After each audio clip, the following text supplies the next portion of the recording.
All right, let's start it, Dana. It's Superfly, as we all know. Everyone's excited about. Obviously, all the Riveted, time. setting their clocks. It's a unique. Yeah. It's unique. It's a unique Superfly. I'm just going to say that up front. It's not a tease. We're going to No. do something a little different, David. Yes. Oh, David. Well, we, back during the pandemic, we were all glued to the Tiger King. I was also, and Mhm.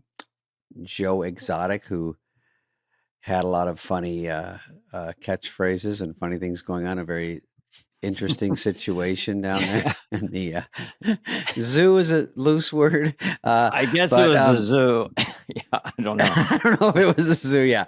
And all his cast of characters, it was like a movie, and they were always saying you should do a movie about that. And it's almost so exaggerated. It's hard to make a movie. Right. But who was floated?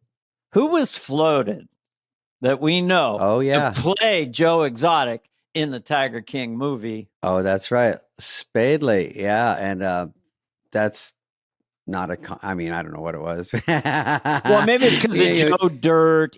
Maybe because of Joe Dirt. I kind of look like this guy. And but he was very funny, very so I go by the funny part. And we never talked about, but I never really pursued it because it was one of those lightning in a bottle shows. And then, time goes on, and by the time something would come out, it probably wouldn't have been as exciting. But now he's in prison, and go ahead, Dana. For apparently hiring someone to murder his nemesis, Carol Baskin, who was sort of an animal rights activist in the area and wanted to shut down Joe's zoo because she thought he was cruel to the tigers.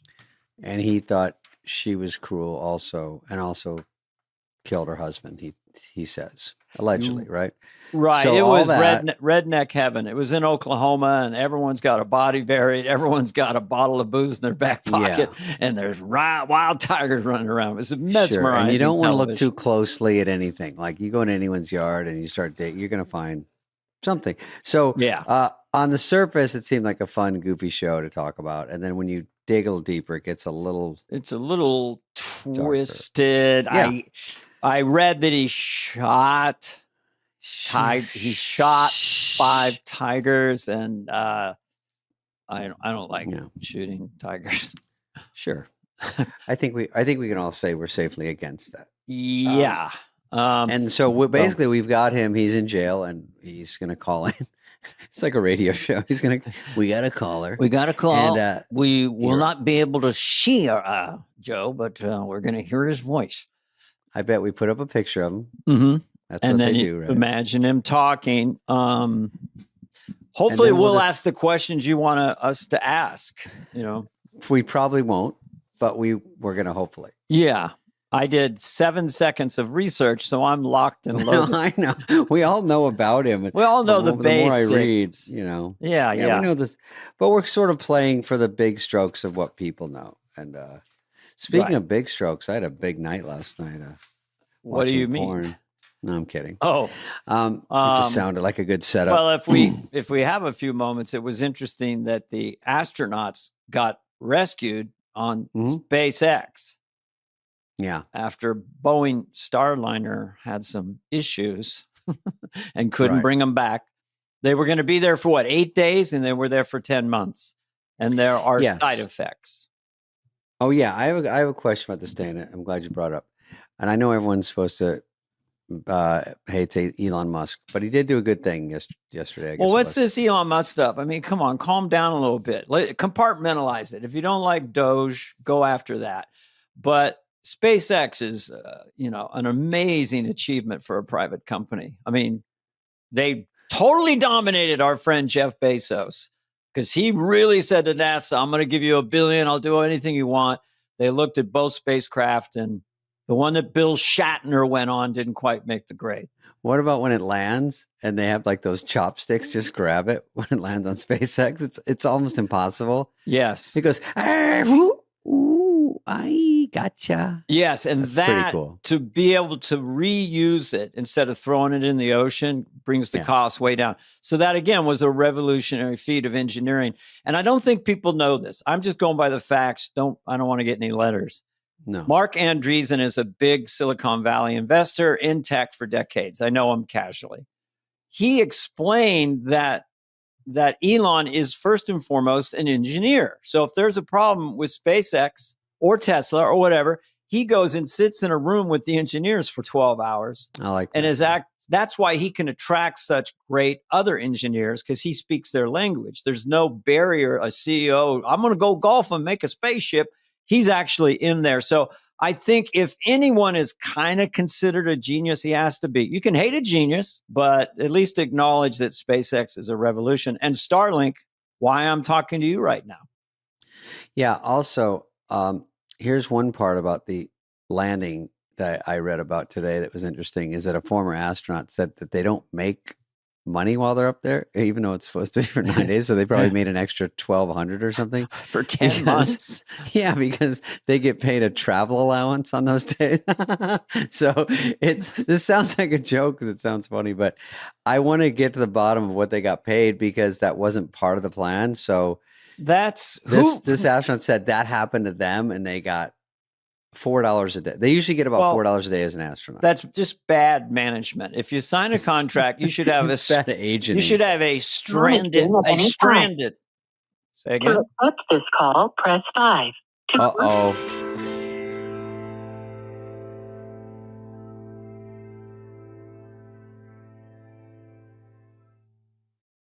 And now a word from our sponsors at Betterment. When investing your money starts to feel like a second job, Betterment steps in with a little work-life balance. They're an automated investing and savings app, which means they do the work. While they build and manage your portfolio, you build and manage your weekend plans. While they make it easy to invest for what matters, you get to enjoy what matters. Their automated tools simplify the complex and put your money to work, optimizing day after day and again. So go ahead, take your time to rest and recharge, because while your money doesn't need a work-life balance, you do. Make your money hustle with Betterment. Get started at betterment.com. That's BETTERMENT.com. Investing involves risk, performance not guaranteed. Hey, Greg. You're on with David and Dana. Joe, come in. Joe, are you on the space station? Are you out? I know, it sounds like he's on SpaceX. Joe, what's today like? What did you have for breakfast? Let's just start. How are you feeling? Yeah. I've never been in prison, and I've never been in prison for, I guess, 7 years. And I know you want to get out, but how have you changed just being in prison all these years? What's it like? You know what? I wouldn't believe it if I wouldn't have had to come live this. I really wouldn't. It's crazy. If the general taxpayer knew what was going on in here, they would either close it all down or cut something. They'd have to cut something. This is really there's no fiction. I mean, if I'd have done something wrong, there's no fiction what I'd done wrong, because this is all about drugs and alcohol and bullshit in here. In prison it is. Is that what you're saying? Pardon? Yeah. It's crazy. If they think they're going to win the war on drugs out there, they need to start by trying to win the war on drugs in here. Are drugs run on the outside from the inside? Yes. Ooh, okay, and what are the names and addresses of the guards who let the drugs come in? No, the names and addresses of the bad guys too. There are people who just want to stay in prison, right? Because they get drugs, three meals, and then they get to go run around and lift weights. Is that some people kind of like prison because of this? A lot of them are what do you call it? Lifers. Conform to this lifestyle. Yeah. Sure. Yeah. Yeah.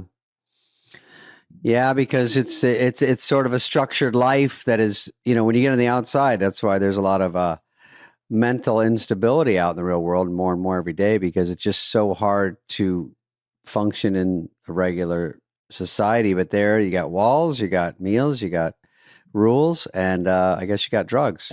And Mike Tyson said he had a blast in prison. So it's a little different than what you would picture.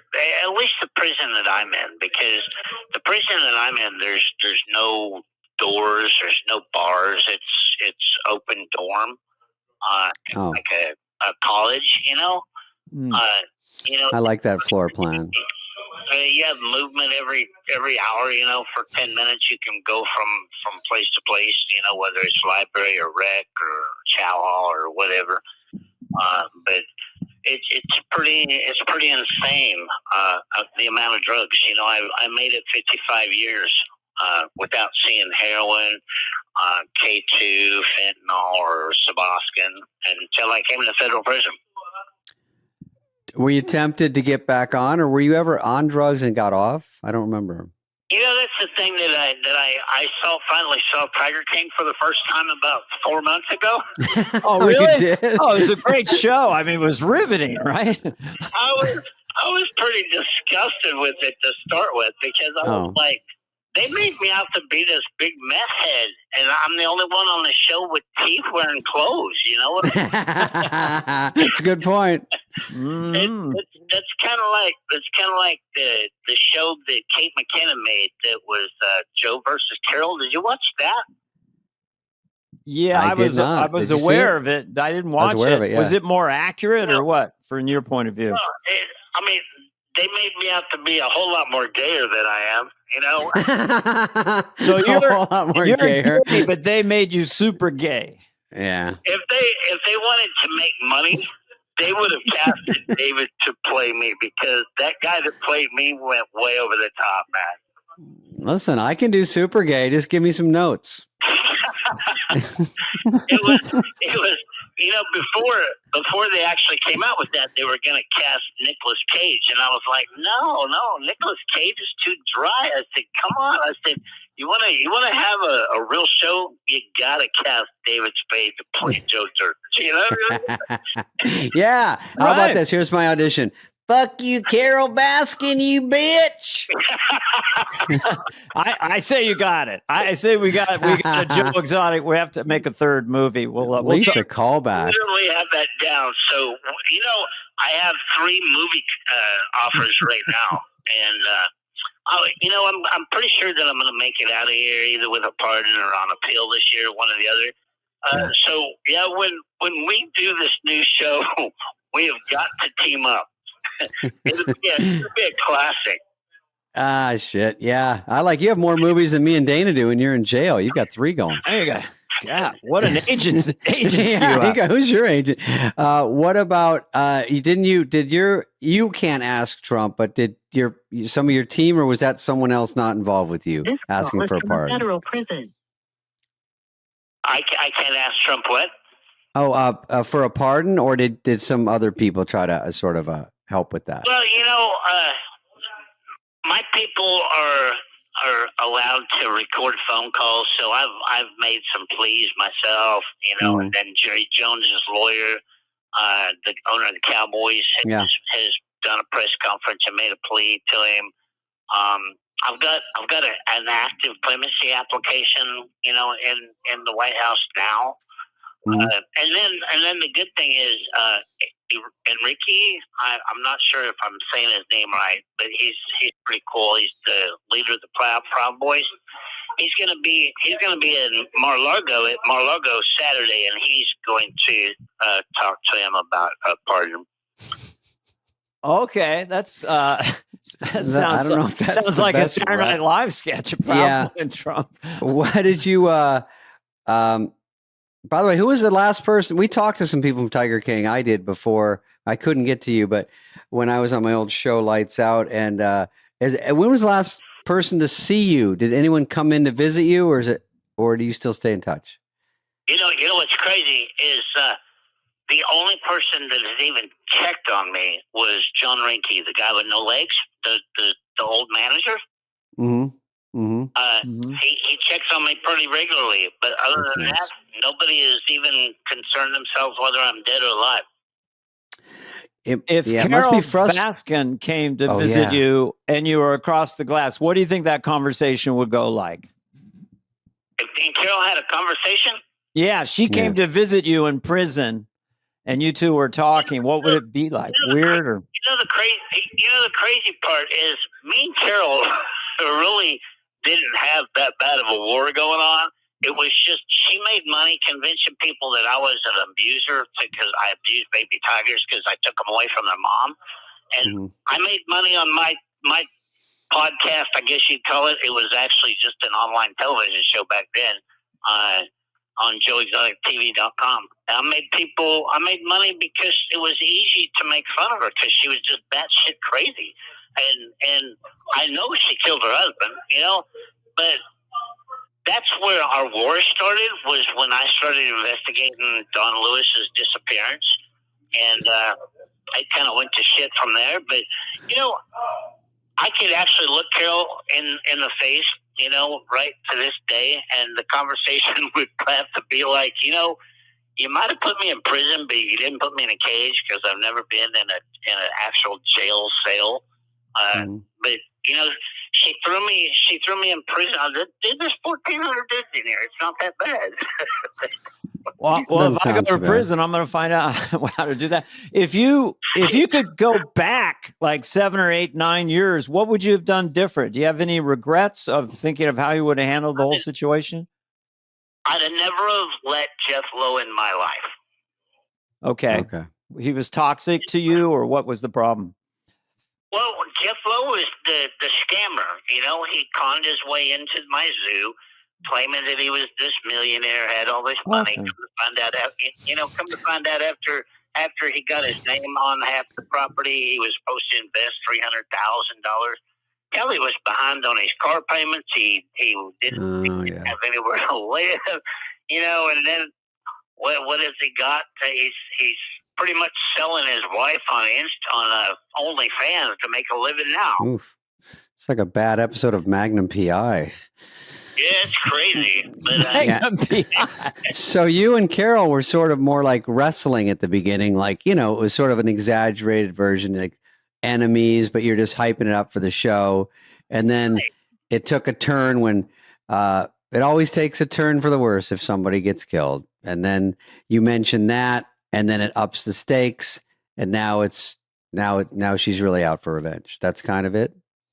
Yeah, since the show came out, since I've been arrested, she's gotten on TMZ.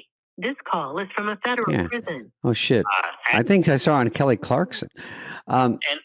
She gets out there. You're right. She got out there, and she actually rooted for a pardon for me a couple years ago. And then about 5 months ago, she put on her YouTube channel 2 videos of her right-hand girl and Alan Glover, the hitman, talking on a telephone, and where Alan admitted that he lied about it all. So she's actually put evidence out there that's on my appeal right now that actually helps prove I'm innocent. So why did the hitman lie? Well, he worked for Jeff for so many years, and I think Jeff has some pretty good dirt on him because he'd done all of Jeff's dirty work.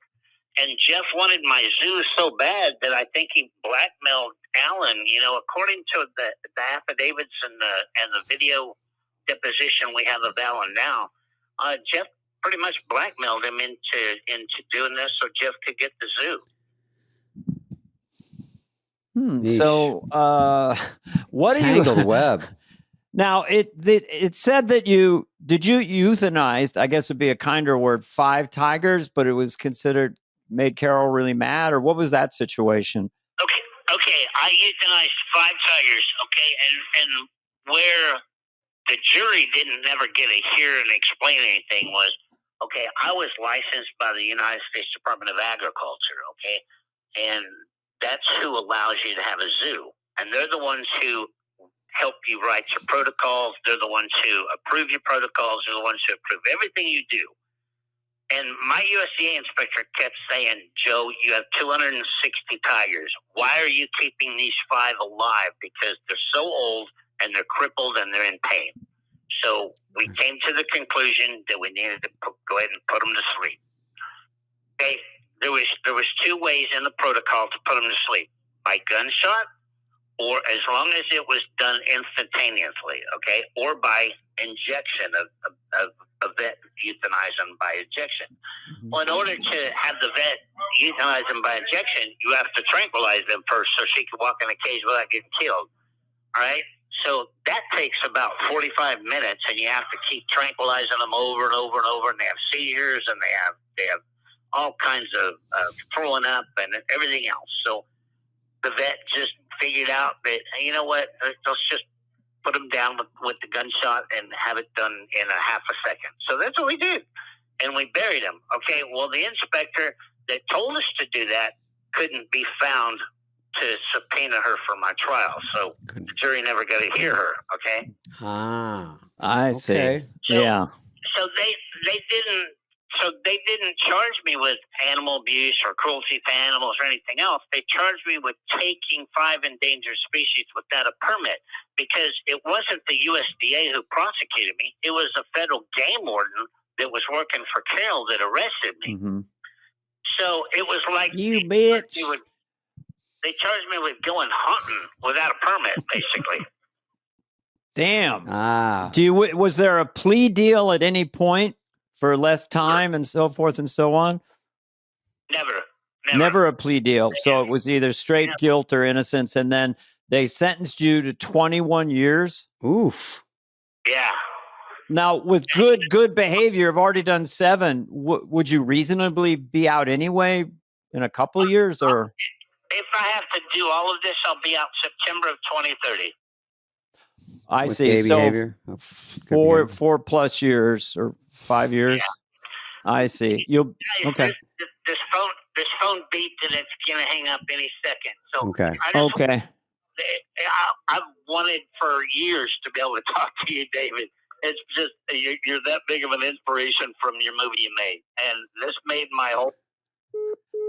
Oh, go right in the middle of his Oscar speech. God damn it. Well, it's obviously you sound just like him, so he was enamored with you to play him in the movie. So it's very interesting. And he just really wanted to meet you. I think you're his favorite comedian.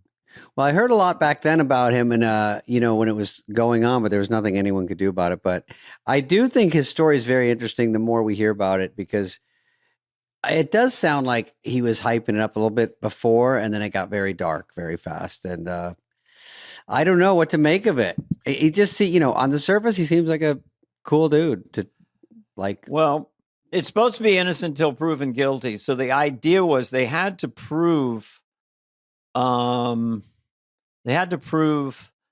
that he hired the hitman. I'd have to really look at the proof of that, because that was the linchpin, I think, for that. The euthanizing the tigers wouldn't have been 7 years, but a hire for murder of Carol Baskin because he believes she murdered her husband. So he was a vigilante at that point, kind of, or was he doing it? I mean, so in other words, that's the linchpin of the case. I'd have to look into it. I'm not an attorney, but no, but can you rep him? Well, I wanted to announce it today that Joe Exotic has hired me to represent him in a court of law, and we'll be doing. I didn't get to ask him. Did he gain weight? Did he lose weight? Some people go to prison. Most people get very skinny. He was very skinny anyway. Some people shockingly gain weight, and then you think, well, that might make sense because the food's so horrible. It sounds like he says like a college dorm, and you walk around a lot. They probably are fed well. I think it's your own choice, but I have heard that drugs are rampant in prison, and a lot of people want to stay in there. Anyway, I don't know enough about the case, but he got convicted in a court of law. Now he's in prison. But we'll see. Yeah, it's very interesting. We'll see in the YouTube comments. We'll talk more about it next week, because we'll hear their questions and see. We can make from it what you can make from it. We asked some good questions. Yeah, I talked about the killing of the tigers, and the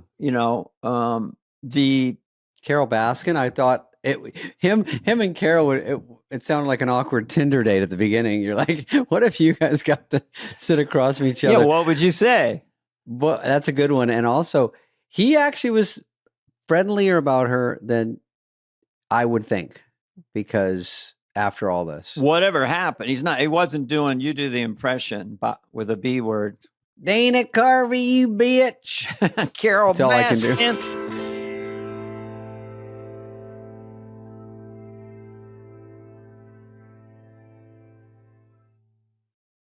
If he comes out and does a dating show, or he and Carol Baskin live together, like, you know, well, the I was real going world. to pitch him Joe Exotic, naked and afraid. He's in this enclosure. It's like 3 miles across, like, you know, some kind of, there's tigers in there. And can he survive with no weapons or anything, just with his intellect? Can he it's a become the 12-minute Tiger show. King? And he gets killed It's immediately. it's just we could shoot a pilot in the prison. Okay, we'll do a sizzle. What about? I do like all the pitches, though. I just want to talk like that. You a Now, bitch. Carol Baskin, she came in here. I can't remember the funniness of the show, but I remember everyone was into it. The whole goddamn country was into it. Well, it was And it's just good for follow-up. redneck Didn't heaven. really Yeah, we just wanted to follow it up. We didn't want to, take sides in any way. I was just curious, So we let our viewers decide. Yeah, he didn't. We let YouTube comments decide. But he didn't really sound like it was the most horrible place in the world. He had a good attitude about that. You can walk every hour. I guess there's you probably lift weights in the yard. I just know from the movies and stuff like that. But it sounds like a low security or a minimum security prison. It's not like Rikers Island. I wonder if there was any other famous people in there, that do like these mid-level crimes where they don't really go to the hard prisons and they get sort of scamper I think around. P. Diddy and Harvey Weinstein and others are kind of together at What about Rikers Island. Sam Bankman, that clown? Yeah, they're Is he all in there? Rikers Island having lunch together. How you doing, Sam? Jesus, What's yeah. up, P? It's always like, there's some pretty cool people in here. And then you're like, well, those guys aren't cool. Yeah. Oh my God, it's so early, Dana. This I is know. You saw our producer's wild. Like a question. pound puppy. All right, what else can we talk about, Dana? We got a lot to cover. We're going to switch gears here. I was just about going to say something about the astronauts until we are interrupted by. I was saying they don't make that much up there, but we're going to find out about Well, that. I say they because- should have a stranded addendum to their contract. Stranded. Yeah. And They then will get it now. They'll get $250,000 a month each for every month, because what happens is, without zero gravity that long, I'm not saying specifically their case, and I hope they end up fantastic. You get baby feet because there's no push off with gravity. So your feet turn into little rolled up soft baby feet. Your heart gets smaller, Cute. and I'm hoping that they can build that back up. You grow 2 to 3 inches taller. That much? That long in space, because your spine is never Sign me up. compressed. You'd come out 6'2". Let's go. 6'2", smiling. I'll cancel my trip to Turkey where I saw my legs off and had 4 inches. That whole thing. You know what? I say a good pair of boots and confidence is all anybody needs. No way.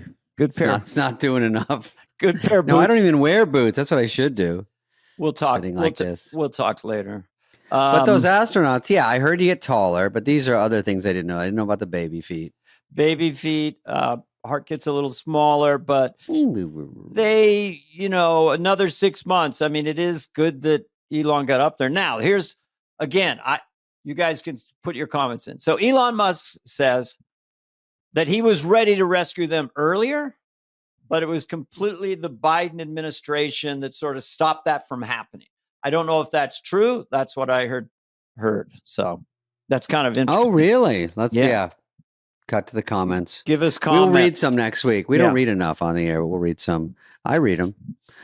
And they're usually pretty nice, I said. They're usually pretty good. And then there's a couple get in there. Sometimes they're just attention seekers. Well, you're going to get, I don't think anyone has ever gotten a 5-star consistently. No. On a podcast, because there's going to be some zeros in there. You know what? Fuck these guys, man. It's just human nature. If it's 5.0, it's fake. Just go against the grain. But I have a question about podcasts that before we start into other stuff. And I also bought a truck over the break. God, you can't. Was there? Good for you. I cannot stop. Can't. I actually kind of want to buy a truck because I sort of live on a farm, but we'll get to that in a sec. I know. My buddy goes, "What are you hauling?" I go, Well, mostly hats and coats. well, it's just look, they did a thing, and this is not a thing I'm making up. They put a man standing next to just a regular sedan. They put the same man standing next to a pickup truck, and then they did a poll with women, and they're like 87% more attracted to the guy standing next to the pickup truck. Do the math. Yeah, that's what I'm going for. Yeah. I go and bring a trailer sometimes to get trucks. I go all over. I go on Instagram. I DM these people, these sites. Once you get on, I'm into cars, so I get like old. It's always old. Well, what was it? It was trucks from the 70s. These old F-250s. I had dinner with a guy last night whose favorite car is the Camino, or is it called the El Camino from the 60s? That's sort of like the first kind of a flatbed truck, but also kind of. So those are sedan those, and he collects them. There's like has one 1965, loves it. You know who drives an El Camino? You'll never guess. Juan Corona, Marky in Busboys, my character. Oh, see, you knew, and I knew, and I didn't know that ahead of time, folks. This is not rehearsed. You didn't know that. That was a good. I did not know that, but I kind of figured that you would be a Camino guy. El Camino. I think John Stamos used to have an El Camino. You should have. Is your character called Joe Dirt, but you never referred to it? That would have been funny. It's funny that Joe Exotic brought up Joe Dirt, so I can see that. Busboys has some similarities that I am ready for already. It's really underdog stuff. You know what I mean? So there's themes in movies. The greatest Sandler does a lot of that. It was back in the Caddyshack days and stuff. It was called Snobs versus Slobs. And it's the blue collar people versus the elite. And Adam does that in Happy Gilmore. He's got the nemesis is all Ivy League, and Sandler's like, Adam lives in a garbage can and just hits the shit out. In a garbage can. Well, it's just the crazy clothes. And he steps up to it like he's a baseball player. I mean, it's incredibly charming. And Waterboy was another brilliant example of the guy who has nothing going on, but he can tackle harder than any human. Yeah. It's good if you're extra tough too. Yeah. I don't know how tough I am in Busboys. But I will say, okay, so I was telling you about a truck. Bring a trailer. I will say it's getting more complicated to buy it. It used to be click, click, buy, bing, bing. They should make it a lot easier, honestly, because people would buy more quicker. Well, who vets? It's still good. Are they vetted? I mean, do you go look at them and kick the tires, so to speak? And the problem with the new world of buying stuff is it moves quickly. Started Barrett Jackson. I used to go to that in Arizona. And then it's once a year and you walk around, you look at them.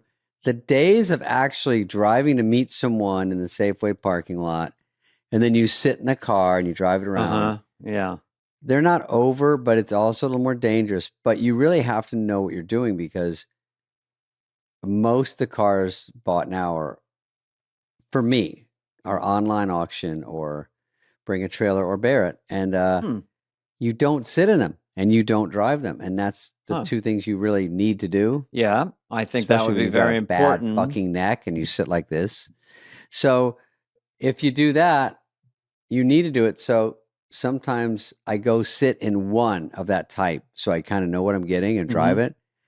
And then if I get a really good version of that kind of car, then I'll have the right kind. And are the sellers rated like a Uber driver, like trustworthy? You can look online to get that. Right. Sometimes on Bring a Trailer, they have a comment section during the 7-day auction, and it's 90% like mechanics and car people. So they're just in there. Can you check the phalange on that and show me a close up? I think there might be something a little itchy about it. And then they really like troubleshoot it almost for you. But this is getting too boring.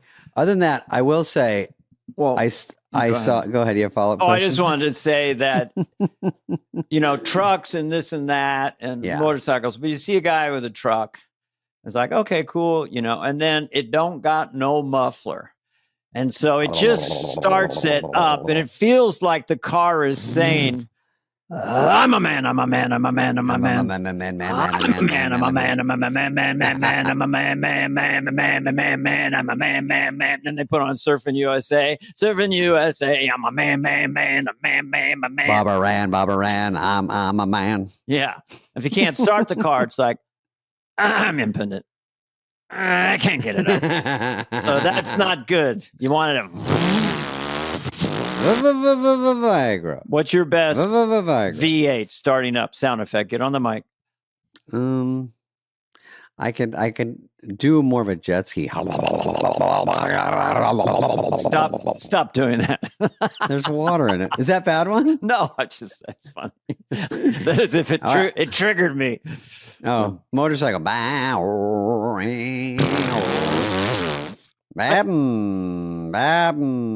I've been doing a character called Sound Effecty. You know, Yes. walks across the grass. We've done this before. Jesus, that's opens the grass. opens the car door. Adjusts the rear view mirror. That's Starts it up. Windshield wipers. With no rain. Here, with no rain, it's like this. You turn them off, and then about 10 minutes later, you go, oh, fuck, are these still going? That's the fucking intermittent, man. And you're like, oh, this is good. Then it starts to pour. You go back to full tilt, and then you go down. It's a fucking brain twister. I don't need this shit. Game. I can't win. Here's the world's worst sound effect comedian. Yeah. Walk Walk across the grass. Open the door. Adjust the rearview mirror. He's terrible. He has the one bike horn. effect. That's not bad. You're the king of that. Come on now, king. All right. Okay, I so think one quick thing about podcasts. I got a new name for Gavin Newsom's. Oh, because you know what Trump calls him. What does he call him? He calls, and he says it in a throwaway. He doesn't even emphasize it. Gavin Newsom. Gavin Newsom is coming up. Oh, yeah, he calls him Newsom. Gavin Newsom. He's got a podcast where he... yeah. I don't know. But what does he do? I guess they take calls to see how much to raise our taxes. But this is the name. Ready? And I can't believe it was right there for him. Gavin Newsom. Gavin Newsom. Gavin. I'll say here's a new nickname, almost like a rapper's That's it. name. I'm calling him the Human Pivot because he's come out against men playing in women's sports. It's a little shaky for a Democrat, and he's also had, I think, Charlie Kirk, which is a famous podcaster who's conservative, on his show. So I'm calling him the Human Pivot. He's pivoting to the center for 2028. 2028, you got to get right down that middle. So he's going to run for president? Is that the idea? Oh my God, they all want to be president. Every single politician at one point was probably president of the senior class, and then they want to be a power position. Jesus! But once you go in the Oval Office with the president, you go, "Really? This numbskull this knucklehead is the president, no matter who it is." You meet Biden. I'm going to meet the president of the United States. Mommy, he's not like I thought he'd be. All right, let's get to the big stories of the day. Okay. Keep doing Biden. We'll get to the big stories. I'm being serious. Okay, big stories. Here we go. Wait. Oh, Starbucks ordered to pay. This drives me crazy. I saw this story. $50 million to a guy burned by hot tea. Now, if it burns your wiener, I'm all in. But it always feels excessive because let's say at the drive-through window, the girl gives it to him and it spills. If it is not your wiener, I have a very, very strong stance. Mm-hmm. If it's your legs, third-degree burns. How many people would take third-degree burns on their legs or $1 million? I bet almost everyone would take. No, not everyone. Yeah. But a lot of people take $1 million. Right. But 50? That I would say it was right. The face is melted and then it matriculates to, as you call it, the wiener. Peeling skin off, screaming. Yeah. And maybe crash your car. And do they really get 50 million? Isn't it kind of like a thing? And then look at the bottom. Well, they ordered to pay $50 million. I don't know. I mean, well, I don't know. It seems like ordered to pay $50 million in a burn injury case out of LA County. The jury delivered that verdict against She's Starbucks very serious. for an She looks like Julie incident that Bowen. happened in February of Okay, here we are. 2020. Video shows an employee handing an array of hot drinks, This poor including girl. hot tea, at the drive-thru, but a cup was unsecured and it then fell into the lap of the plaintiff, Michael Garcia. He suffered third-degree burns to his genitals. The jury found Starbucks liable for his injuries. Starbucks issued a statement disagreeing with the Once you jury's get the decision genitals, and says the it plans grossest to word. appeal. Well, were they curable? I mean, grafting. Let's get deep into this. Could they have made everything all good again down there? People will still do it. Take away my genitals. I'm not using them anymore. Take away and give me $3 million. How much for your genitals? I know. Then you go, what would blow for your genitals? It's hard not to sound drunk saying the word genitals. Your Honor, I just want to say to the court that is genitals. Have you been drinking, sir? You sound like you're drunk. It is a sexy word. I like when girls go, let's see them genitals. And I go, You have instead of fantastic, you have a testicular imagination. it's testicular. It's a testicular. Let's see. Another thing I have, Dana, I have a lot to say about this. The poor girl I just saw, I thought the guy wasn't close enough to the window. I'm going to play it again like this is a Pruder film. So he had to do a big... Because he also made a stipulation that from now on, they offered him $30 million. And he said, no. He said, I'll take 30 as a settlement if they make every employee screw on the cup or make a new way to do it for the tops to make them secure. Right. And they said no. And so they risked it, but they had to pay 50. But watch this poor girl trying to bust her hump, make her living. Yeah, he's working hard. Look how far that car is. Burns to his genitals. Or am I Jury found crazy? Starbucks liable for his It injuries. looked from our Starbucks angle a issued bit statement far. Like, look how far Starbucks she's full plank, third-degree burns sticking to her his arm out. genitals. The jury, Michael Garcia, he suffered. The thing they don't tell you is that Genitals? something like this happens Genitals? 47 times a day at Starbucks worldwide. So they're paying $50 million a day, and that's why the stock market is being cruel to them. Here's my thing that I always ask. What would blow the jury away? Did they get in there and some guy goes, fuck Starbucks. I say we give them 80 million. And they're like, are you nuts? 80? I say we give 60. That's insane. Finally, they get to the guy going, how about 50? That's more like it. That's a nice. Now we're talking. Now we're talking. That's reasonable. Yeah, his head's screwed on. This is 50 feels good. I know Starbucks is rich. Okay. But that poor girl's going to get fired. Those jobs are tough too, by the way. Just like lining them up. Anyway, we're on this story too long. Yeah, third degree. Heather's stretching, and I know when she stretches, that means next story. When she starts doing Heather's like this. yoga. Yeah, okay, that was 20 minutes on that one. Oh, yoga. Look at this transition. Oh, wow. Bill Belichick and Jordan Hudson beach day. Okay, so Bill Belichick, the famous coach, and That's him? his girlfriend, he's 73, she's 23, just have to say it. They're on their backs, both of them? No, I don't understand. Where's in the Bill? second picture, he's on his back. It looks like his legs go straight all the way to the knee. Looks like a grasshopper.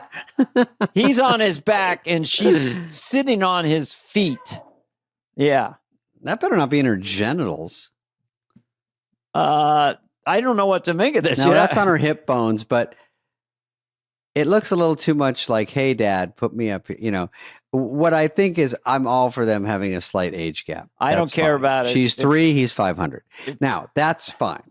But I will say to me, he was the once absolutely no attention coach out of just regular coaches.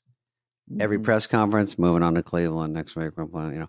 Yeah. And she's an influencer. So we see who won in this combo. He was called the Grumpy Lobster Man because he wore this cutoff sweatshirt when he was a coach. Oh, yeah, that's right. A man of He has few 3/4 words. sleeve. And now he's got this high-flying, sexually charged influencer. Oh, She's sexually charged. She weighs probably 115 pounds, so he can at least squat that. It's a reverse squat. I find this curious. am I disturbed? The strongest Dana will say is curious. I'll say I don't know what to make of him. If she's of age to consent, I don't know.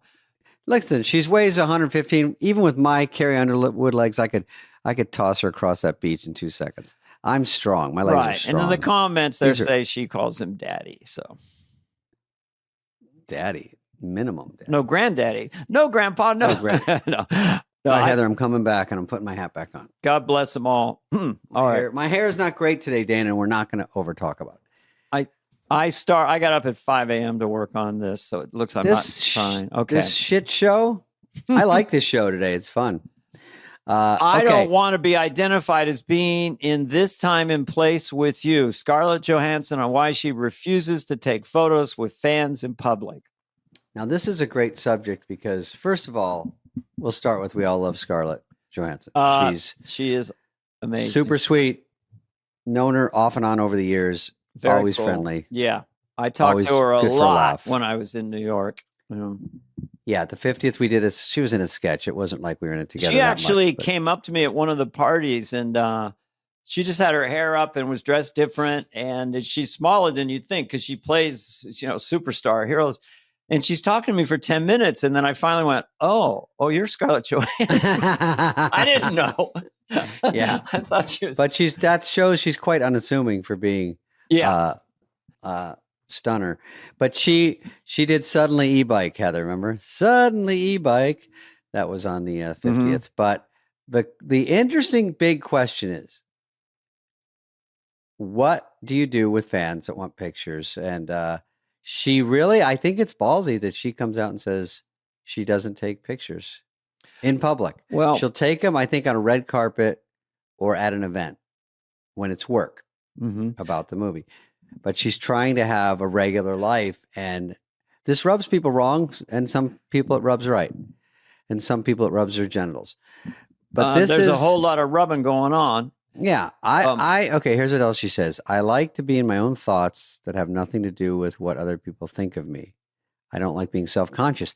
It is true, Dana, you know this. Whenever you take a picture, you go, I don't even want to say it's bad lighting. I don't even want to say I look like shit today because they always go, no, you don't. You look great. It's who cares? It's just give me that motherfucking picture. I don't care anything. I'm like, I've got blood on my face. I've got an actual live bloody nose. Just take it. It's fine. Right. You look great. So I was with a famous person who wouldn't take pictures. We were hanging out. No, you're very nice. Well, you were nice.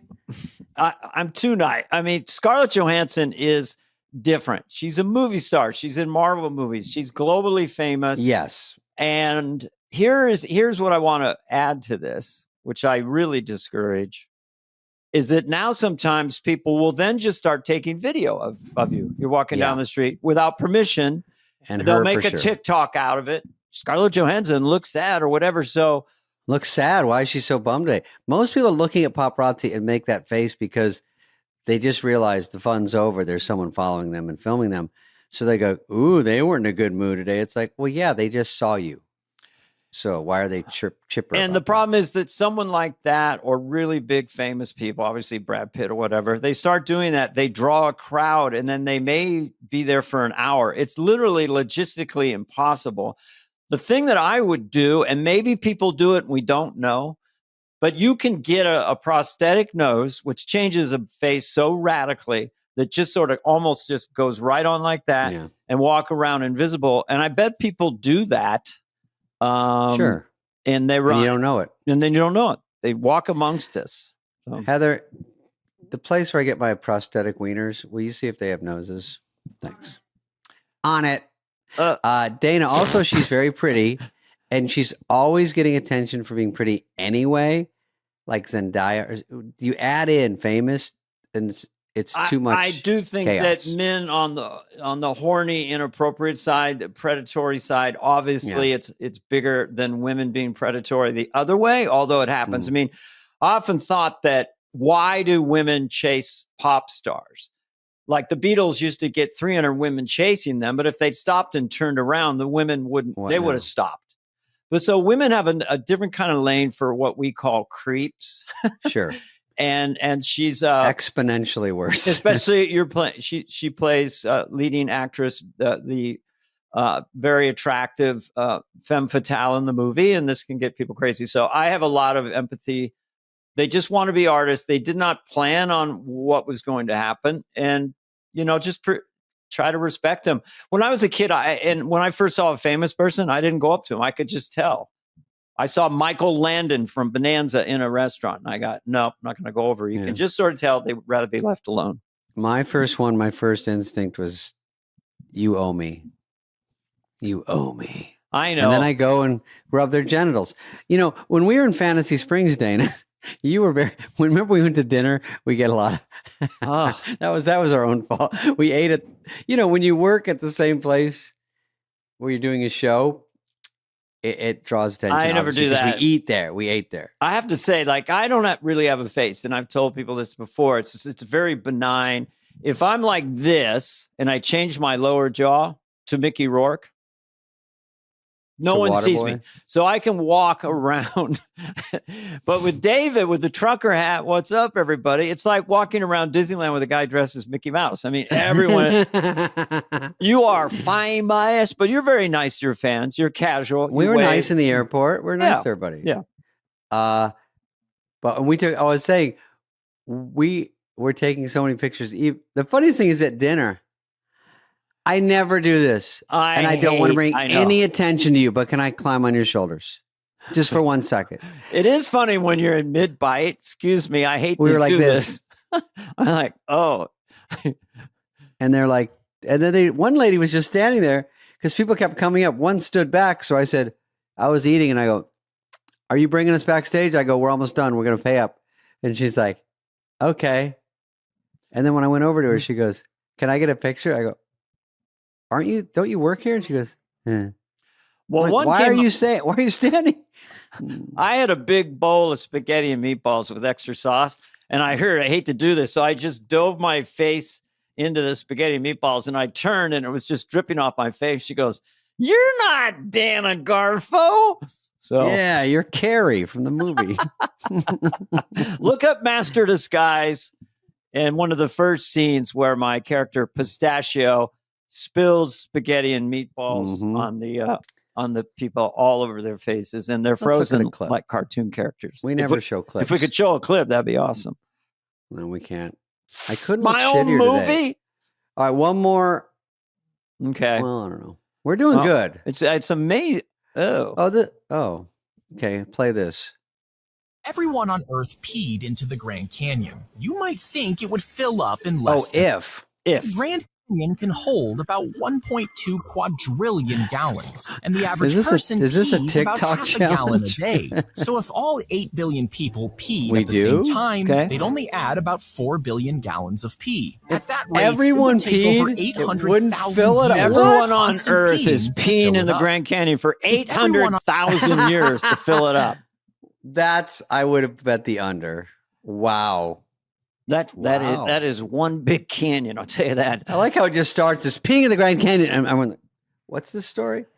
I guess it's if everyone peed. This is what Elon Musk is trying to stop. It was $2 billion to these scientists to figure out if everyone on Earth peed. It took them 7 years to get the number, 800,000 years.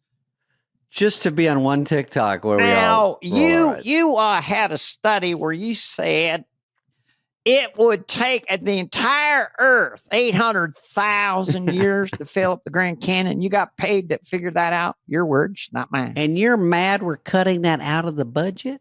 What else are you working on? What's the next one? If everyone pooed in the Mississippi River, it would take 2 million years to fill it up with poo and feces. Now, can we have $1 billion for our study? Yeah. And let me get my puke bucket. If everybody puked into the Grand Canyon, we don't know the answer, but could we get $500,000? Your words, not mine. Your words, not mine. Your pee, not theirs. Your study. Mm-hmm. Is that where all the money is going? That Doge is trying to get? I don't know. I'm Doja myself, I guess we end on that little fizzler, but I think so. That was a fizzy fizzle, but Joe Dirt 2, 3. Joe Exotic. Is that what you're talking about? Well, we had Joe Exotic on. If you just click toward the end, so you can hear more ads.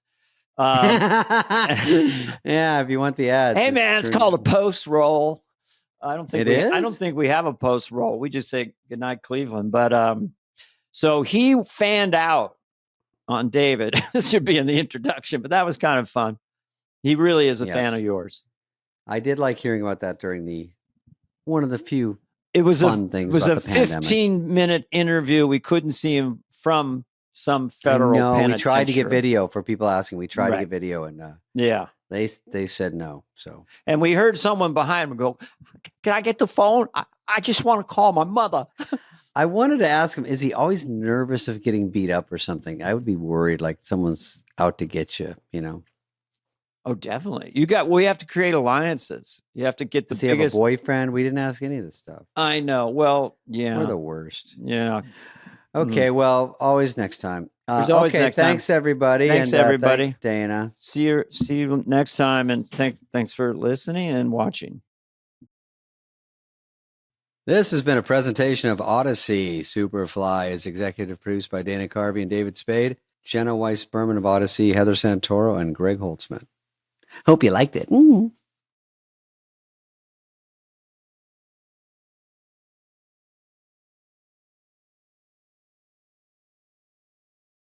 We are on Superfly. We're on if anyone's Superfly. Still listening. Is anyone still listening? We should hope just you show all Superfly. that beginning, because that's more interesting. How you're too loud, you're too soft, I can't hear you. What's going on? That stuff's more interesting. BTS. Yes. People wants love our that. Polished show. And thank you. I shouldn't say this, for sticking to the script about the pre-planned technical difficulties. Your acting was terrific. If this acting is in the Busboy movie, to the moon. Oh, I smell an Oscar nomination. Shum. Well, I will say, welcome to Superfly. There's lots to go over. This is a big show, Dana. That's lie one. But no, it is a good show. I will say, I was going through the YouTube comments. Some people, now they know we go through, so they get a little spicy in there. Oh, Most people. Rile you up. No, they rile me up when they go like this. They don't like some story, some angle we took, and they go, "Stay in your lane, boys." I don't give a what. Stay in your lane on the free show you're getting. They go, "Just stick to more jokes, and I'll keep peeping it." I go, "Your free show isn't going the way you want. Are you okay? How about we do whatever we want?" I know, and How about it that? does not sound like, the real Jerry Seinfeld. It does not. I believe that's someone using the name, spelling it with 2 Y's or something. Jerry. You think that's Jerry commenting? I don't think it is, but sometimes I'll see comments and it's Jerry Seinfeld or Tim Dillon, or it's, and I go, hey, these are fake outs. Jerry's not. They're fake. Stay in your lane. It's not going to stay in your lane. No, I will say, sometimes if you get crabby on the comments, don't cry too hard, because you get tears in your iPhone. You have to put it in rice. Sorry. You have to put it in rice, and then you punch somebody because you're so frustrated. Then you have to put that in the rice. You need 2 bowls of rice. God, talk about frustrated, Dana. I'll tell you one quick story that will bore the shit out of you. And then I've got 5 bits right after. Okay. I'm staying in my lane. If you can get through this bitless story, I'm just saying, sometimes I go on the Daily Mail, which is also, my friend refers to as the Daily Nailed, because they always just bust people doing stuff. Oh, totally. It is funny. Daily Mail is, lighthearted garbage. I mean, it's really nothing. It's a ruthless, robot-driven algorithm, and they will do the most kind of, you've got to click on it, and then they ask for your email. They have this little thing that says M on a thing, and then you have to start getting involved with the algorithms. Like, no. Let me tell you something. You have to know about women sexually. Okay, you got me. Boom. Yeah. Listen, you just want to click on some cute little story about Meghan Markle, like tripping on a fire hydrant. You're like, I got some free time. I'll click on that. Sure. But they're all like, this person puts on a leggy display. right, those kind of things. This busty blonde cheeky display. Yeah, cheeky display. I think it's from Europe, whatever. Her pert bottom. Right. So a bunch of culmination of dumb stories. That's fair. I'm sure they would say it the same way. I think that's fair. I think you're in your lane so far. You're in your Stay lane. in your lane, Spade. Don't you go after Daily Mail. I'm not. I watch this garbage. And believe me, I take the time to click the X's because there's 500 ads on the side. They pop in your face. They click. They block something. I'm just trying to dodge bullets so I can hear, one crummy story. So anyway, now they say every third story is like, this is Daily Mail Plus. I'm sorry, what's that? You can't read it unless you give us $1.99. That's what I was talking about. Yeah. You put it better. Yeah. You jumped ahead. Yeah. God, I jumped all over your bit. So what's the funny part? There's no real bit. It's just saying like, I don't have an extra $1.99 to give it. I like free garbage. I don't want to pay for it. Look, here's the thing. You go on that thing. It's what they call a guilty pleasure. I don't know who thought of that. Why you'd be guilty. Sure. The reason you look at TMZ and these sites is because once in a while, because they don't give a shit, they got a team of lawyers. Daily Mail has 10 million reporters around the world, just regular people. Here's $500. And once in a while, they get it right. And they jump regular media. And that's why you look once in a while. They said 2 weeks ago, Trump's going to do tariffs and crash the global economy. So I clicked on it, They predicted it. Right. I will say that it's like Dumois. There's ones that Dumois did the smart thing where they go, hey, everyone's a personal paparazzi. So rat out everyone you see at all times and there will be nowhere to hide in the world. So that worked because then people do that. But then they run into some legalities. But, overall, it's the same thing. So Daily Mail, I'm here to protest the $1.99. There's so many ads and so many things in there. You're making a killing. You're making it so hard to read and watch already. And now every third story about, Prince Harry, yesterday, he might have been wearing a bucket hat. Did he buy it or not? Click here. And I'm like, all right. And then it's like, don't try. No. Don't try to get the free story. I'm not going to click on bucket hat. Would I want to click on it? Am I fascinated by what that guy gets on that ginger cranium? Yes. Am I going to click on it? Let me tell you this. The entire thing is written by AI robots, i.e. algorithms. So they had a meeting. You can do one of the voices. I'll do one of the AI voices. How much should we charge for Daily Mail Plus? 99 cents? $1.99. They will is not as offensive. People might be able to scrape it together, even though just the idea of it makes me physically ill. I do. I have what you call a release bucket next to me when I'm watching Daily Mail in case I get one on deck. What did Wayne's World say? What would Wayne say? If you hurl, then I'm going to spew. If you spew, I'll get my puke bucket. Yeah. But I'll tell you what, human beings were ready for the wheel. They were ready for fire. Yeah. They were ready for the printing press. They were ready for electricity. They were ready maybe even for nuclear power. But are they ready for robot-driven AIs brainwashing us into rage and anger? Because if it outrages, it's contagious, and I'm staying in my lane. Well, I'm glad you're reminding yourself to stay in your lane. But I think that's the name of a podcast, the most boring podcast. We stay in our lane. Hi, we're staying in our lane. Hi, it was sunny today. What is our lane? They're like, just do your dopey jokes. I'm like, well, I know that we seem as if it's entertaining enough that we have a script that we're reading from on the computer. But believe it or not, right now as much as we know about what we're going to say next. We have no idea. But I'm going to do robots. You want comedy? Hire robots. I'm going to do. You want boring? Yeah. Then you want boring. That's us. That's us. Stay in our right. All right. So I get comments on my, do red necky. So I wrote 2 10 minutes ago. They're not very good, but they're red necky, the redneck comedian. And he's been gone for a while, red necky. Yeah, he's still around. And these are not my best jokes, but at least I'm doing them. And sure. He's a comedian, and his jokes maybe aren't the best jokes. Okay, here we go. Let's try one. I'm going to see if I can get a smile out of David. Not too much pressure. I'm Red Necky, the redneck comedian. My mama said, Red, only bleach will get the skid marks out of your underpants. I said, do what you got to do, Mom, because I need my tighty whities before the Sadie Hawkins dance come and get some. Let's go to the judges, Heather. What do you think? Does she know what Sadie Hawkins is? Oh, she does. Okay. It just felt funny. It just makes no sense. It sounds funny. Yeah, I like it. My daddy said, help me change this tire, Red. I said, why? You've got 4 flats. He said, Red, that power of observation of yours is going to take you far in life. Come and get some. So he asked the girl to the dance, and then he thinks his underpants will come off? We're going back one. We're going back. Because, okay, I'll read it slowly like a professor. Okay. Let's break it down like we're at a class. My mama said, Red, that's her nickname for her son, only bleach will get the skid marks out of your underpants. That's the setup. I got that part. I said, do what you got to do, Mama. It should be Mama.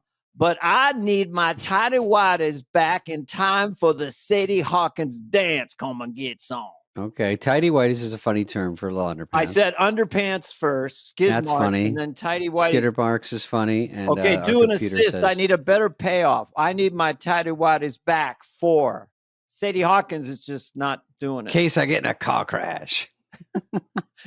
I need my tighty whities back in case I shit my pants. Yeah, because in a car crash, they say a lot of people shit their pants, so wear clean underpants. Mama, I do not want to take a dump in my tighty whities if they got skid marks on them. I need fresh tracks. Jeez, that might be a little lengthy, but yeah. I'm getting a smile. We're getting there. No, I like it. I like the breakdown behind the scenes of Red Necky. So the daddy says, help me change the tire. I said, why? You've got 4 flats. And the dad, well, damn, Red, it's that power of observation is going to help you go far. So that's that. Well, first of all, it's good he's talking to both parents. There's a lot of communication. Yeah. And so the dad is teaching him life lessons. And that's good. He notices 4 flats. Yeah, and I can't beat my classics. Like, what's for dinner, Daddy? I said, Daddy, what's for dinner? He said, shit on a shingle. I said, this day just keeps getting better and better. Come and get some. They should be That's one of the best ones. That's one of the greatest jokes of all time.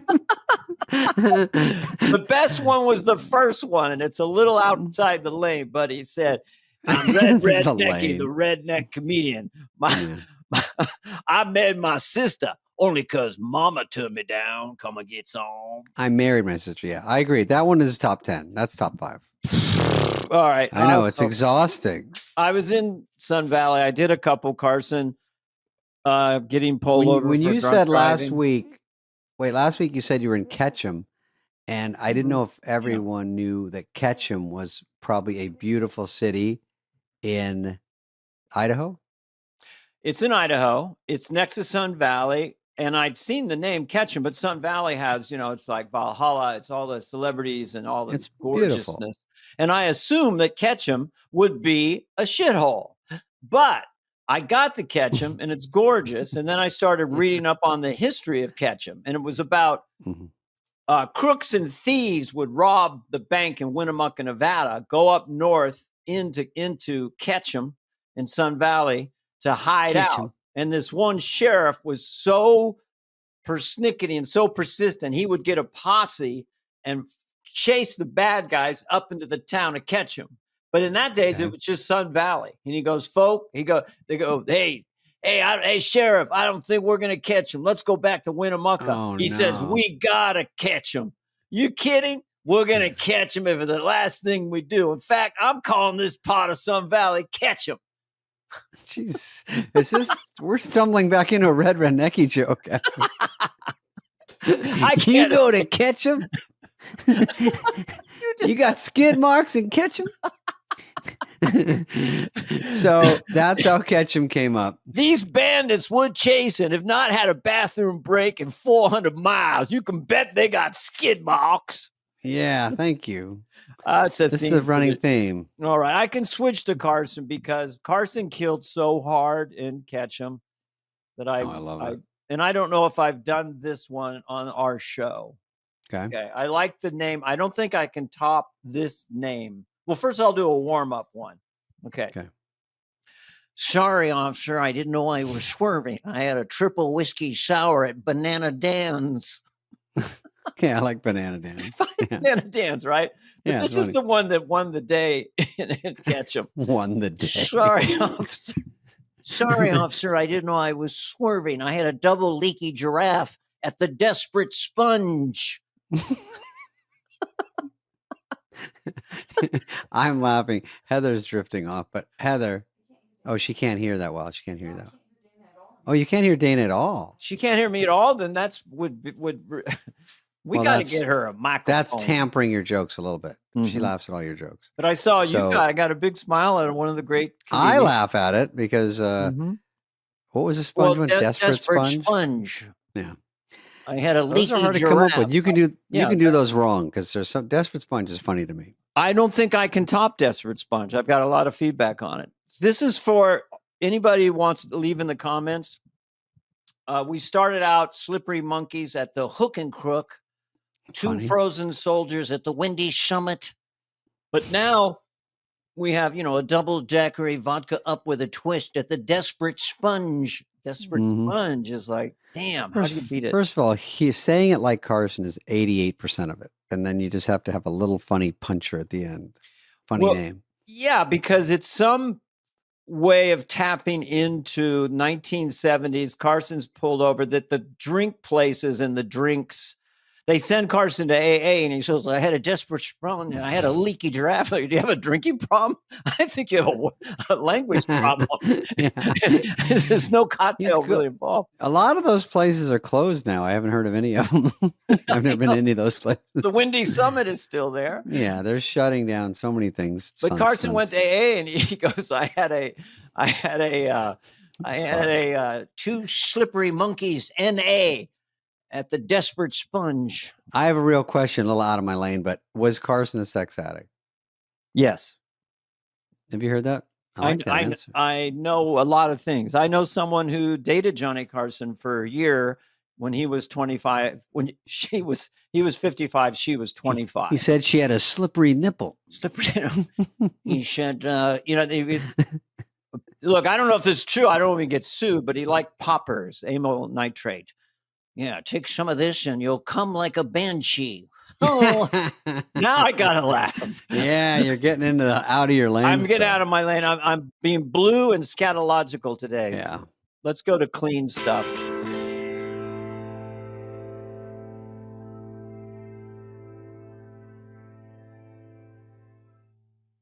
We can go to the headlines, but what else you got? I you might have some other stories. One more thing. I checked in with my good friend, the one and only Lorne Michaels.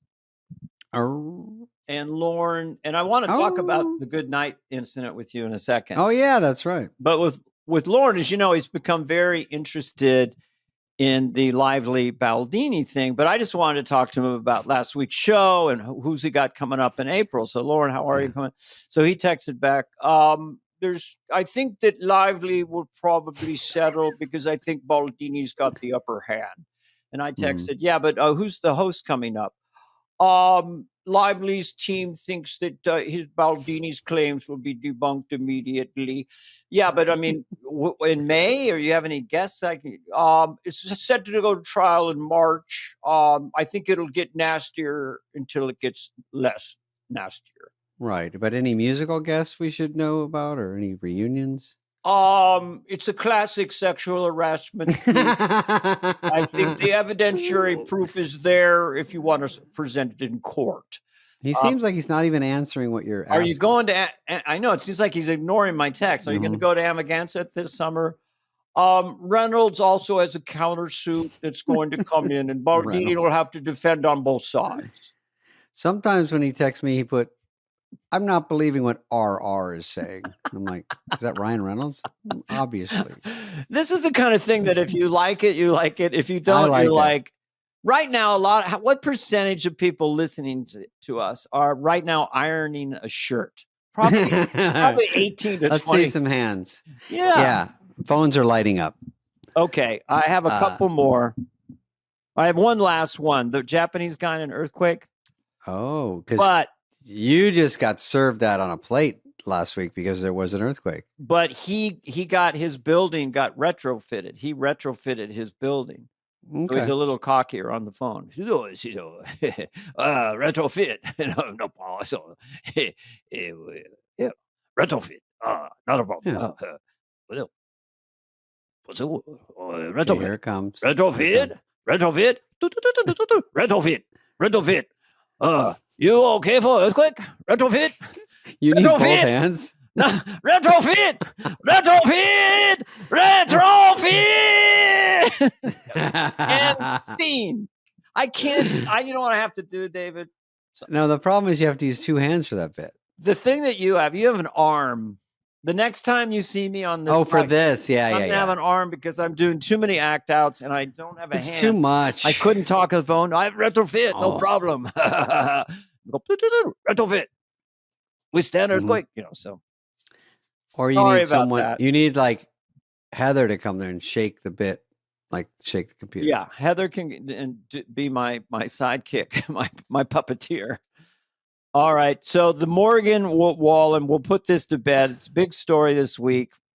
Biggest story in history. We're the final word on it because between the two of us, we've been to about 300 good nights. Yeah. Okay.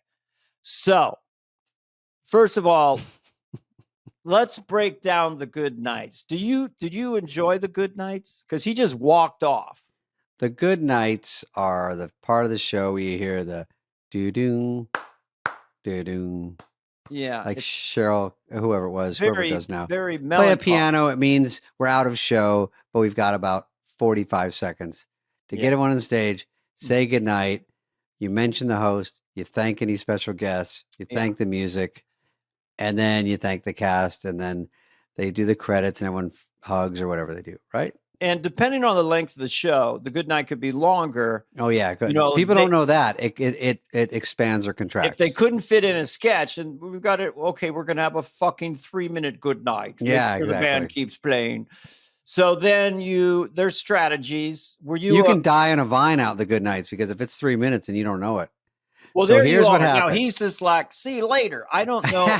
He walks right into the fucking camera. Half the cast members have COVID, and he just got it. But look, good nights.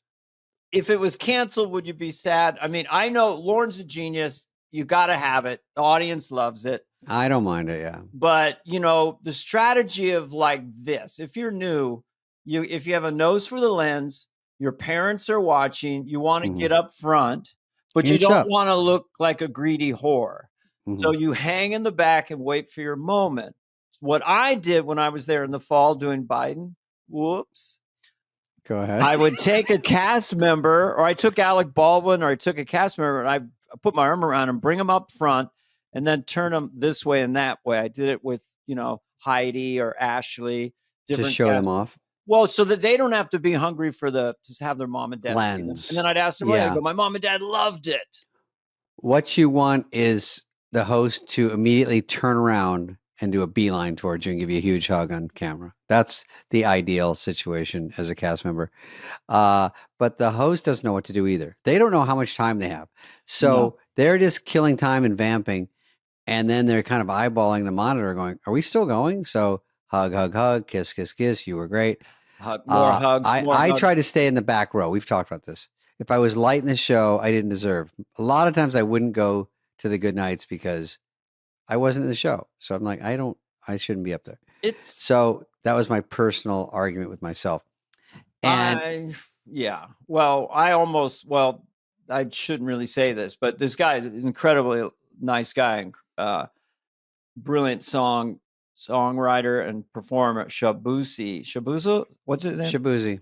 Shabuzi came up, and he's such a big person that he picked me up. And then he got someone pulled him a chair. He got me on my lap like I was a marionette. And you're a puppet. I was a puppet, and he was too far ahead of me. Dude, Jacuzzi, when I saw him backstage, He is great. I thought it was Derrick Henry. He's really, the hugest, coolest looking stud. I wanted him to be friends with him so I could walk around with the gentlest, nicest personality. He doesn't wear his, he looks like an NBA forward or something. Like his size of man is like, I don't know, 6'9", 260. Yeah. And then I don't even know if he knew me because I walked by and he goes, "What's up, pussy?" And I go, was he the music guest when you did Hunter Biden? Yeah. Okay, so maybe he picked both of us up, and we were both sitting on. Yeah, he put me in his hand like Stuart Little at the good nights. Stuart Little was huge for me in the 4th grade. Don't hit me with Stuart Little. Is Stuart Little the mouse or the little mouse somebody would get in a little him? pea pod and go down a river? Jeez, it was so fucking amazing. He made a pea pod a canoe. Yeah. Stuart Little could do anything. It's pretty inventive. And they float. Well, I guess I should float and they go I don't down. want to troubleshoot the Stuart Little too hard. You were probably in 4th grade in the yellow book or the red book. You're still trying to figure out how to say C spot run, probably. Oh my God, I've never been so insulted. Were you in the You're blue not book? in your lane, dude. Were you in the blue book? What's blue book? Does that mean there was a series of books where you got smarter, you got different colors? Is that the thing I you're talking felt about? bad because my brothers had dyslexia. So in 3rd grade, they were in the red books. There's the red, the yellow, green, and then blue. And then this secret society with the purple book. Is that the smart people? Super Really high smart? Q. I went in there and they had a huge picture of you as a 4-year-old. I'm like, black and white photo. I was like, what? Yeah. Who the fuck is that guy? No joke. Me and the Vietnamese kid used to walk down to 4th grade reading and math when I was 2nd grade. So I don't want to over talk about that. Mm-hmm. But I will say this to try to get some action.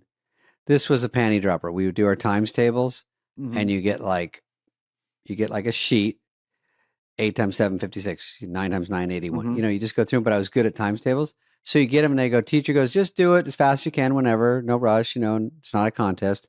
It was 100% a contest for me. The only thing I could win. So I would do it and you're just supposed to gently turn it over and wait for the class. I would finish it and go like this. And then I go, beep, ba, ba, ra, da, da. What's everybody doing this weekend? Oh, should I not talk? Is everyone not done? Oh, so I shouldn't talk? Oh, shh. Oh, people are still doing it. Oh, literally every other person is still doing it? Okay. Shh. I'll just be, teacher's like, shut the fuck up. I'm like, no, I know. I just didn't know. I thought we were all equal. I didn't know my intelligence level was through the roof like a skyrocket. God, so I did it. And then I'm like, can we talk yet? It was so embarrassing. The loud turnover was really my signature move. Okay. 7 times 13. You have 1 second. 7 times 13. No, I don't. No. Dana, listen. Dana. 91. We don't. 7 times 13 is 91? Of course. Well, we don't go over. Whoops. Sometimes brainiacs come in bunches. No, our little test we did. Plus, I wasn't ready for that, by the way. Sometimes it was only single digit. Oh. But don't quiz me now. I was smart in 4th grade. I told you I'm dumb now. I always hated 12. I got knew one. 12 3 times 3, 12 9. was 144, but I always hated 12 times 13 or 12 times 11. That fucked me up. The 9s have a good trick because they always add up to 9. 81 it's 8 and 1. So I was the smallest kid in my class in 3rd and 4th grade, and my best friend was Clem. Smallest clit in your puss? What did you say? Sorry, it's an X-rated show. Clem Chen was my best friend, and we were both about the same height, and he was a math whiz. Wait, who was the other guy? Clem Chen was his name. My buddy. Oh, is he Chinese? I suppose so. I don't look at race. I just look at people. I don't see color. I don't see names. I don't see numbers. I don't see letters. Yeah. But he was Vietnamese. I had a Vietnamese kid named Shin Lawrence. And I just saw Shin. He came to the show. Remember, Heather? Yeah. Came backstage.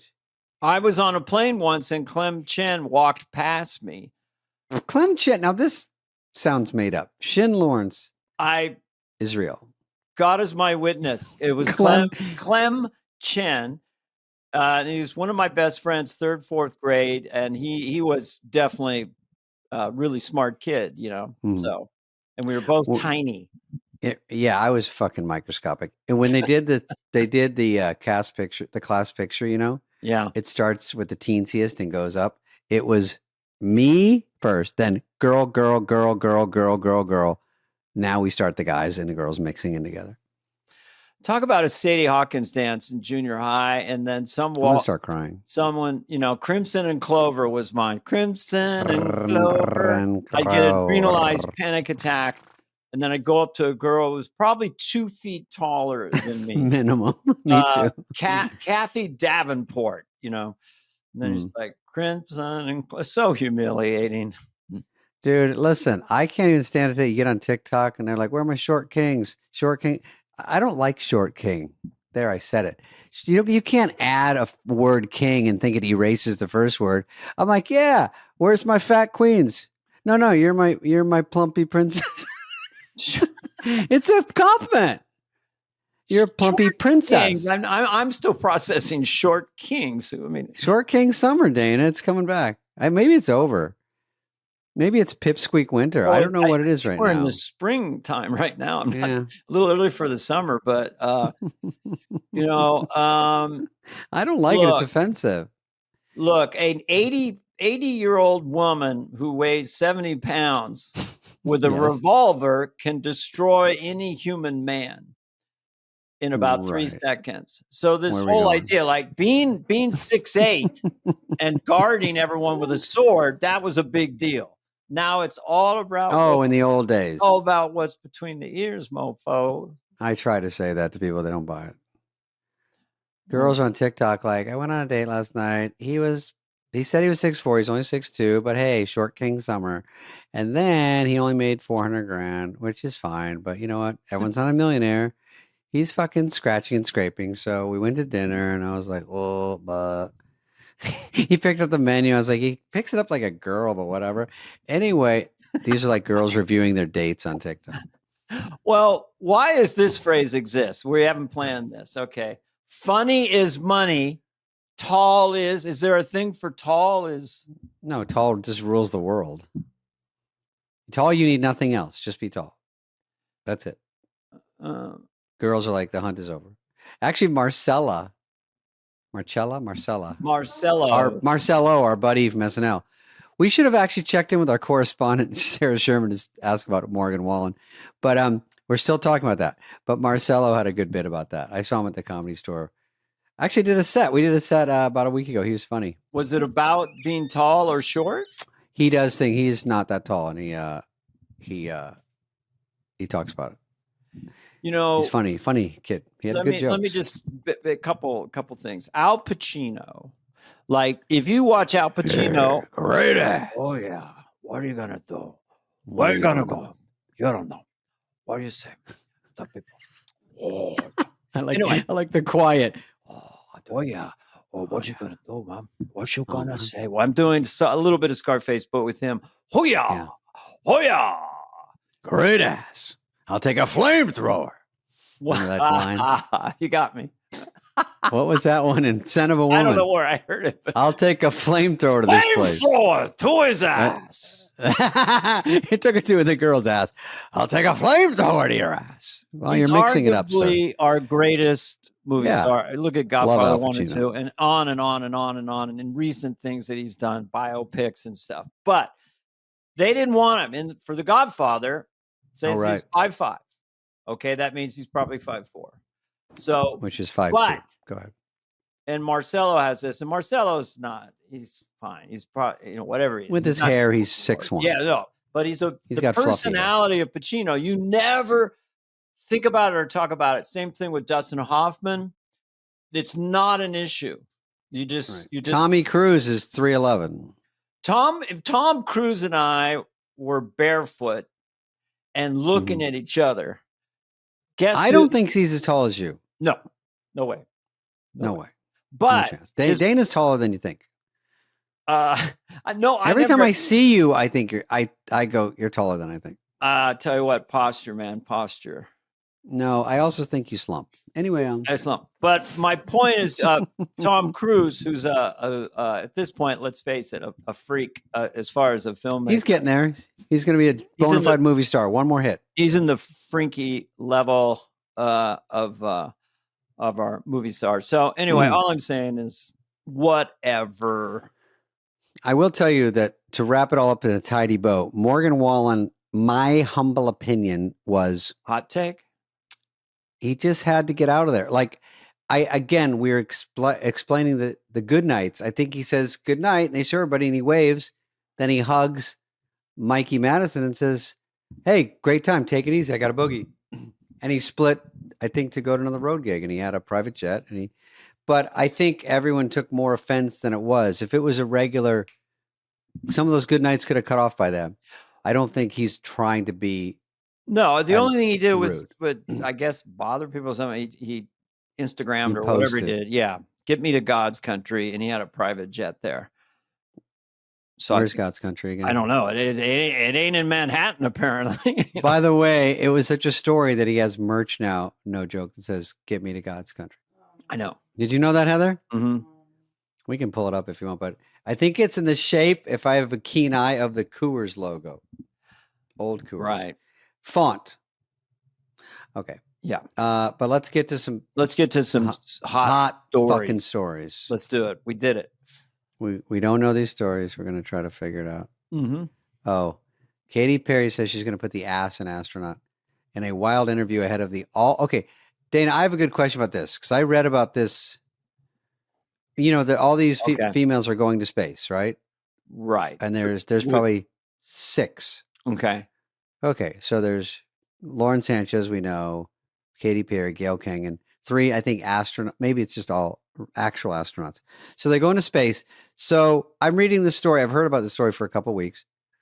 The training, the whatever. Mm-hmm. How many days do you think they're up there? My guess was 10 days. Oh no! I mean, this is Blue Origin. This is this toy. This is more like a toy compared to SpaceX. They are up in space for maybe 3 to 4 minutes. 11 minutes. Dana, don't undercut, and you should guess really high. And then I give you the fucking news, and then you go, "Holy shit!" I know, I blew it. Let's. Oh rewind. My god, 3 to 4 minutes. Rewind the. That's tape. A space trip. I'm like, you could just go on the World Trade Center and stand. Bad example. You could go to the Statue of Liberty and stand on the top. What else is tall? And just say, "I'm almost as high as they're going to be." So I thought they went to fucking the moon or something. I'm honestly so stupid. Heather, what did you think? No idea. No idea. Well, you're training. You're going to space. It's this big a deal. How about this is an afterthought? You go, "Oh, you guys, yesterday was fun. We all got to go up in that thing. We kind of buzzed around." Right. For 11 minutes and came back. Is that what people are paying $250,000 a pop for? You go past the thin blue line of our atmosphere and you get into space and then you're weightless for a little bit and you're looking down. That's where William Shatner came off as a Billy Shatner poet. I can't believe I went into space. Spade is shocked. I will say that listen, it's definitely interesting. I think it's hyped up a little more of a big deal than it might be. It's definitely cool. I'm sure. I mean, it's blowing people's minds. But you have to learn how to float and learn how to do this and train underwater. I thought they were doing all that stuff. William Shatner, not just let's take an Uber. Yeah,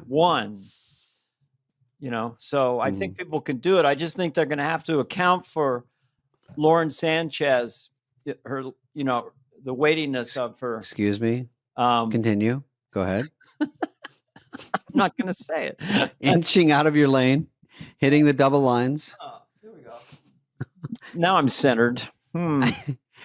Well, no, I think it's an incredible thing. It's just not SpaceX. They're not going to the space. That's what I thought they were doing. I thought they were going up to space. Go around the world in SpaceX. Okay. How about this, Dana? What's the belt or the name? I will know if you say it. Where Ryan's they're saying belt. You can't. I've heard of Orion's belt. Is that the one where you can't get through it without burning up? And they're saying that's why maybe we didn't go to the moon. Constellation. If you're looking up at the night sky and you see something that looks like a belt, I'm out of my lane right now.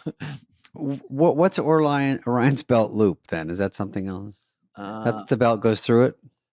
I'm kidding, but I'm saying that there's firmament. Oh, I don't know all these words. There's something where they're saying if the people that say we didn't go to the moon say we can't get through something because you burn up. So we can only go up and come down, up and come down. We can't go all the way.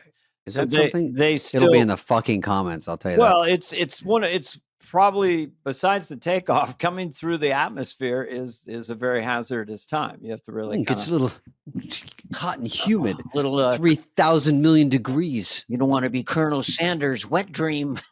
Crispy. It's not bad. Not bad. I like that. Oh, thanks. I get lucky once in a while. One more story where I absolutely have no knowledge.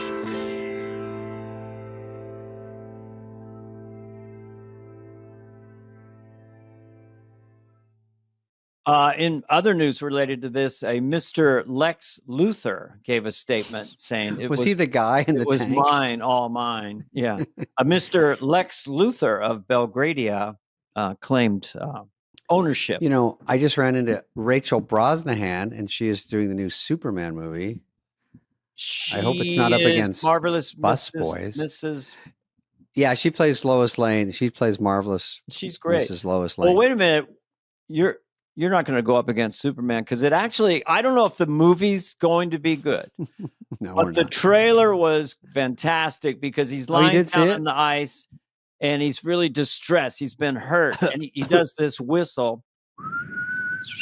And then you see this Super thing Dog coming at you, and it's Super Dog from the cartoon. So as a baby boomer, he's got a cape on, and Super Dog is going to drag him to safety. So I was already going to buy a ticket just to see Super Dog. Oh, we'll see that, but you also get Rachel and Rachel Maddow. I heard Super Dog says, Superman goes, Super Dog, he will poop on you. It's like Triumph. Triumph, the insult, the comic insult dog. Yeah, is actually. Do you think he auditioned for Super Dog and didn't get it because they go, no, you're too dirty. There is ice here for you to poop on, Superman. Yeah, that's it. He is actually the bad guy in the movie. I will tell you one thing they might skip, and Rachel's great, Superman's great. I like these movies. I think I saw Superman versus. Well, I like that already. Whoever, man. And they fight. And I don't like when they fight. And the fight scene is a half hour. The truth is, if you can't kill Superman, you have absolutely no kryptonite on you. None in sight. They just keep punching him. He smashes the building. He slides down, flies back. Why do we need a half hour fight for two people that can't die? I mean, it's fun, but let's keep it tight. I've seen it in the Marvel one. It's the Hulk versus Mothra or something. Neither entity can get hurt. All entity can take feel pain or die and recover in a tenth of a second. And it goes on for 45 minutes. And they exactly. Thank you. You get it. Away like,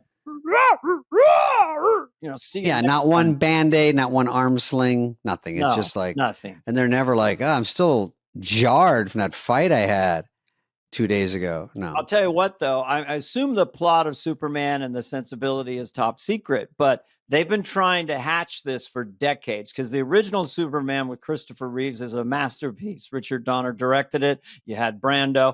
Since then, Batman went into dark reality, like Christopher Nolan made it seem like he fell down a cave. This is why he's this crazy Batman.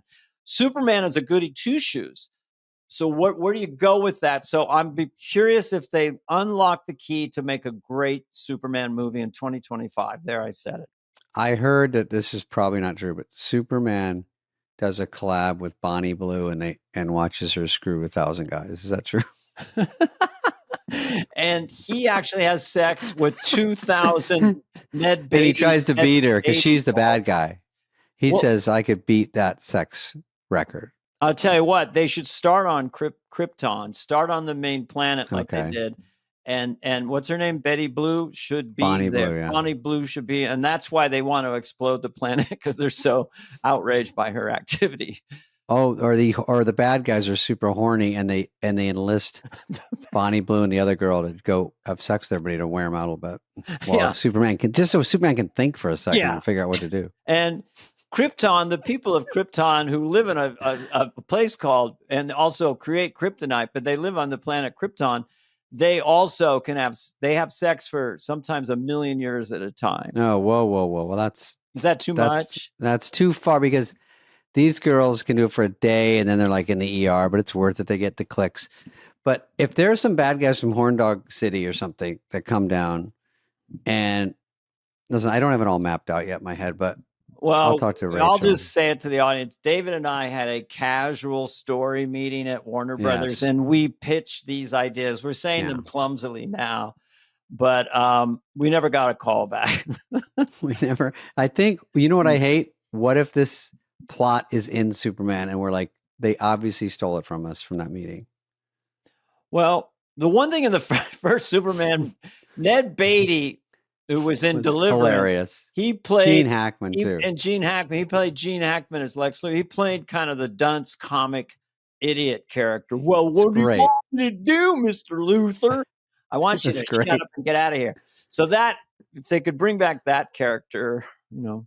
And then Gene Hackman was trying to name, he was going to have an earthquake, and then California would be renamed all these cities named after Lutherville or something. Yeah, Lutherville, Luther everything. Luther everything. Gene Hackman was great in everything ever done. And I would say Greg Kinnear, not being funny here, could play Perry White extremely well.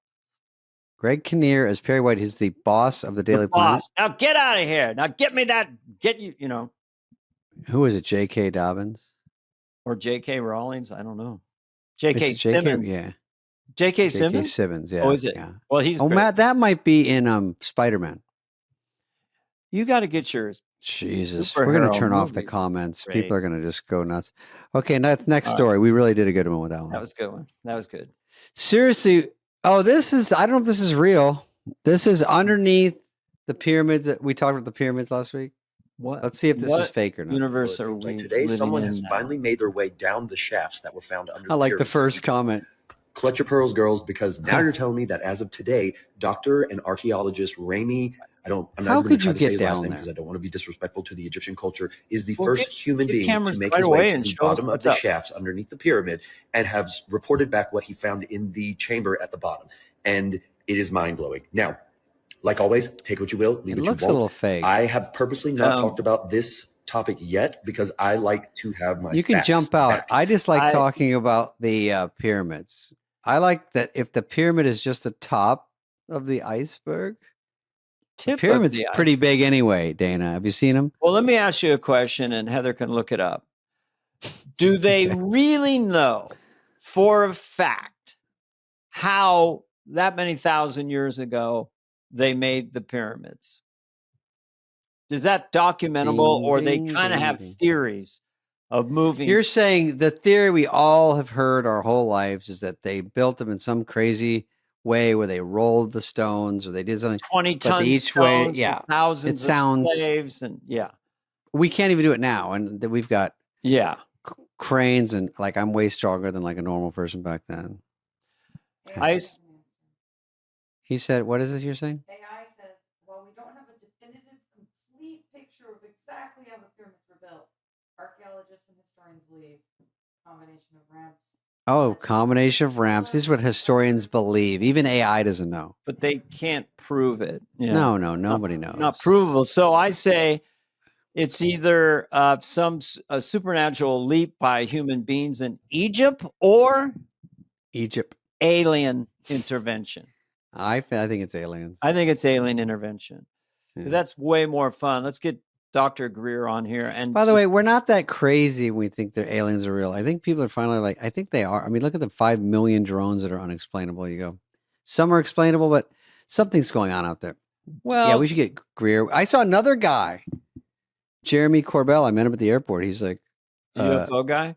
Yeah, he's a UFO YouTuber, and he said, "I said, what about Giza?" Because I just heard that day. I'm like, so we could always have him on. What about Giza? I'm like, fucking Giza, dude. Well, that's like the Super Bowl for these guys. They find out something new, they're like, holy shit. It's all gonna come out or not. We have theories and then they're provable. Einstein, just when he was like probably 7 years old, but probably his first words, he hasn't spoken yet. Albert, would you like some milk? And his first words he ever said was, black holes are real. That was it. And And from then on, and now stuff ever since. We've proven that they're real. Einstein had theories of relativity, theories about gravity and space-time. Now we can prove them with our telescopes. So are those real? Do they all? Because I like the term theory. I didn't even connect that. They were just theories of relativity. And then it was proven, the time, space, and it was proven that if you go on a spaceship, the speed of light going to outer space, come back to Earth, you're the same age. Everyone's 150. So E equals m squared. We can theorize with string theory that there's more than one dimension that we're in right now. I mean, we have there is a fifth dimension. A fifth dimension. And they can sing harmony at a rate that no one has ever. Sorry. I still can't believe frickin' SpaceX is only going as high as the goddamn Empire State Building with Katy Perry. It's really bothering me. It's kind of, I got to admit, I mean, when you're sitting there about to take off, you know, it's just a rocket full of fuel. You also know there's no pilot, there's no way out, and you're going to go straight up. Oh, I wouldn't do it. Would I pay $250,000? No. Could you pay me $250,000? Also, no. What is your price? Because everyone has a price. I like when people go, I don't have a price. And they go, $1 million. I go, okay. $1 million to shit my pants on national TV? I don't think so. I would be so scared. I'd be like, let me out. Let me out. And they'd be like, 5, 4. No, let me out. 3, 2. Let me out. I'm not joking. Stop it. I'm going to sue you guys. But like we talked about Carol Leifer, like she said, even in 2025, if they do 3 female comics, like ladies' night out, you know, they never go. It's true. With 4 men, they never go, guys are coming. Yeah. You know, but now it's like, can you believe 6 women could be in a spaceship all together? But the truth is, they don't have to do that much. But also, I think they can handle it. Ladies with no gravity is coming to you soon. What will they do? Katy Perry, or they both said they're going to bring their glam squad, or they want to bring some makeup up there. I think they're just saying anything to be funny, or like, what are we expected to say? Because we're killing time in a press junket about going 100 feet up in the air. All right. What? Yeah, go ahead. Let's hear. I'm going to pitch this because it's about you and Theo. I'm going to make a couple calls. Okay. And I'm going to say it's going to be good for them. It's off the successful buzz of Busboys of the movie. No, the week before it's released. David Spade and Theo Vaughn go on Blue Origin, which is a great handy little rocket. You go up and you're weightless. Then you open up your shirts and it says Busboys, you know, whatever it is, July 5th. Oh, I think back in the day when the space shuttle used to launch, that there was maybe it was Sandler for Waterboy. They were trying to get an ad on the side of it. I think. I'm not even joking. Wow, I think. That's interesting. It would have been great. Yeah. Because they had a lot of pull back then, and that was a big deal. Space shuttle. Space shuttles still go up or no? I don't know. No, they bombed out. And I was on a flight with Buzz Aldrin. This is not a joke. And I talked to him a lot about being on the moon. I said, what was, all that? And he says, it's just science. He had ice in his veins, that guy, but he was a very cool astronaut. But he was upset about the space shuttle. He thought it was way too complicated. All we needed was what he called a big, dumb rocket to get stuff into space. Just a big, dumb rocket. Not this, what they have. But what Elon Musk has done, big, dumb rocket goes up, then comes down, gets caught, and can be reused. That was the revolution, But I'm from the 60s. We were in 2001. There was a Howard Johnson's hotel and restaurant on the moon. We're not even close. When was that? Oh, in 2001? That was 1968. And that was in that movie? Yeah. Your precious movie? Civilians could go to the moon, and there's a moon hotel, moon base, and it's all cool. That I would like to do. The moon's a drag. I'm not going to the moon. Yeah, it's not bumping. These people. It's dusty. You have to dust every day because there's moon dust on everything. Well, you're not outside much. You're just inside, unless you want to go see the monolith. I would go for walks. I got to get my steps. I grind. Even if I take one step, that means I'm grinding. I'm trying to get my steps each day. How many steps? Rise and grind. 6,000? Nope. 6,000.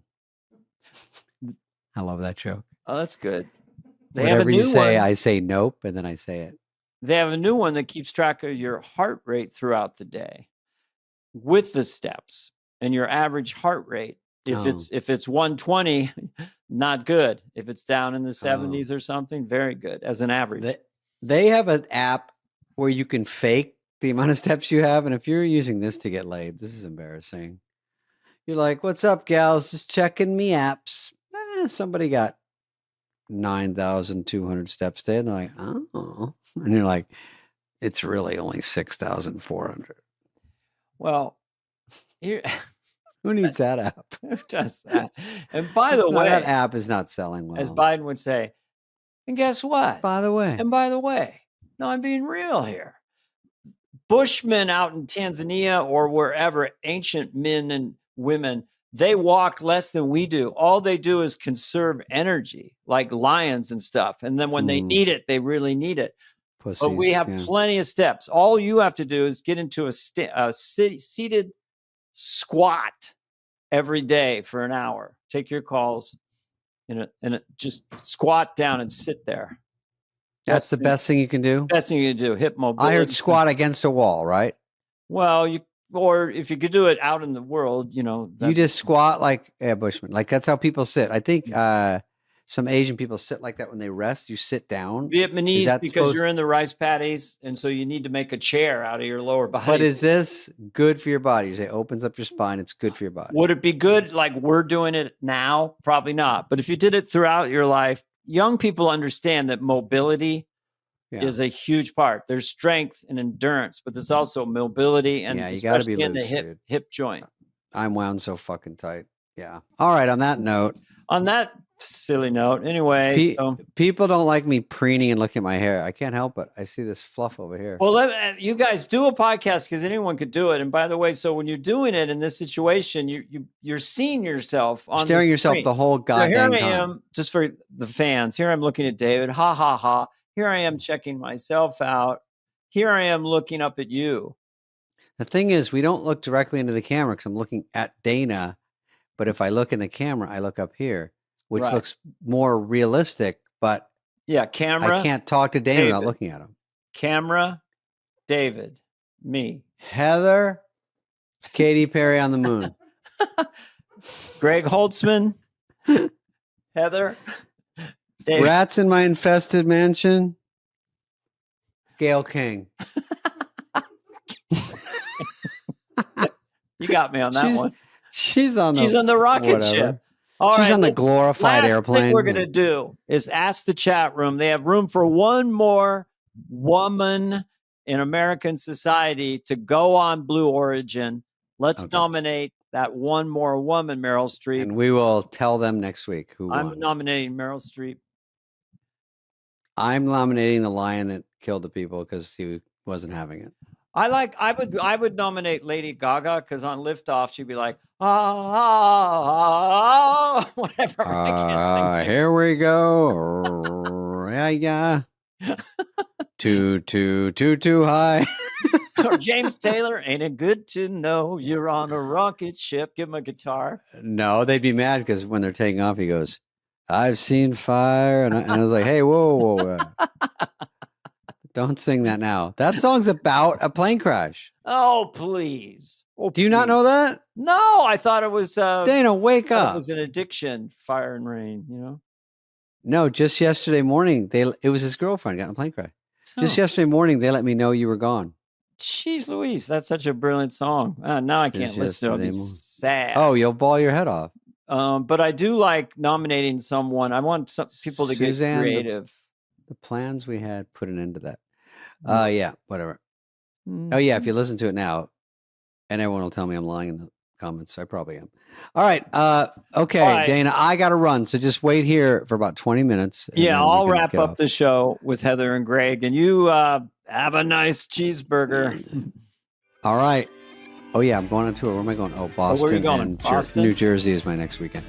Boston. Okay, I'll tell you more about it later. Thank you, Dana. Perfect. For the people who waited. Bye. This has been a presentation of Odyssey. Superfly is executive produced by Dana Carvey and David Spade, Jenna Weiss-Berman of Odyssey, Heather Santoro, and Greg Holtzman. Hope you liked it.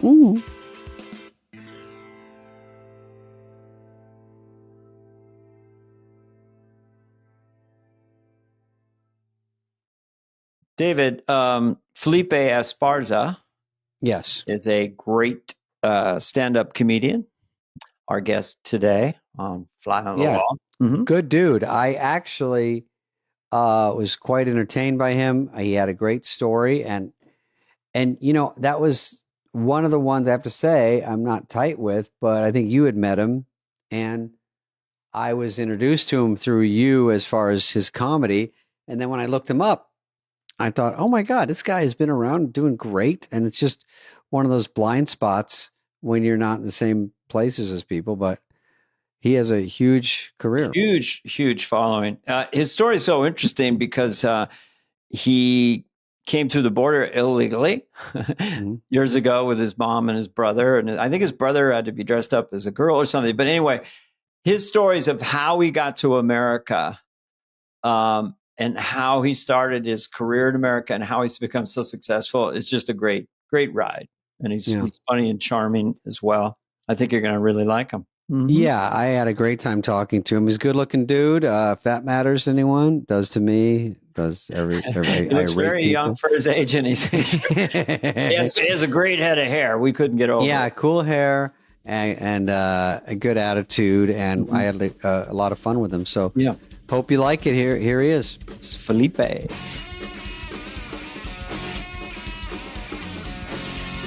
I just thought of a rich person's metric, or people have a little extra money.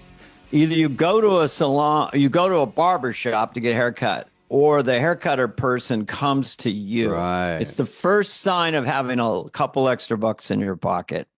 Also, depend on who you're working with too, because in Comedy Central they'll have like a hairstylist. But when you're working with like BET or Def Jam, there's like two barbers there from the hood. And they're giving you there's a barber shop on the set. You don't even know what's going on. You sit down and go, and you hear the comedian go, "Give me a Chicago fade." I've heard that. And I'm like, I have long hair. Give me a Cholo number 5. Yeah. Bum, bum, bum, bum, bum. Cholo and you don't number get any 5. kind of food product with that. You just get hair done. There's no sense of any sort of food with that. A Cholo. Yeah. When I first started stand-up, my hair was really short, like a gang member. It was really short. And then, I used to get pulled over on the way home, so I just started letting it grow. And I just let it grow, and then I haven't cut it yet. What length is it past gang member? Yeah, when does the length of the hair reduce being pulled over?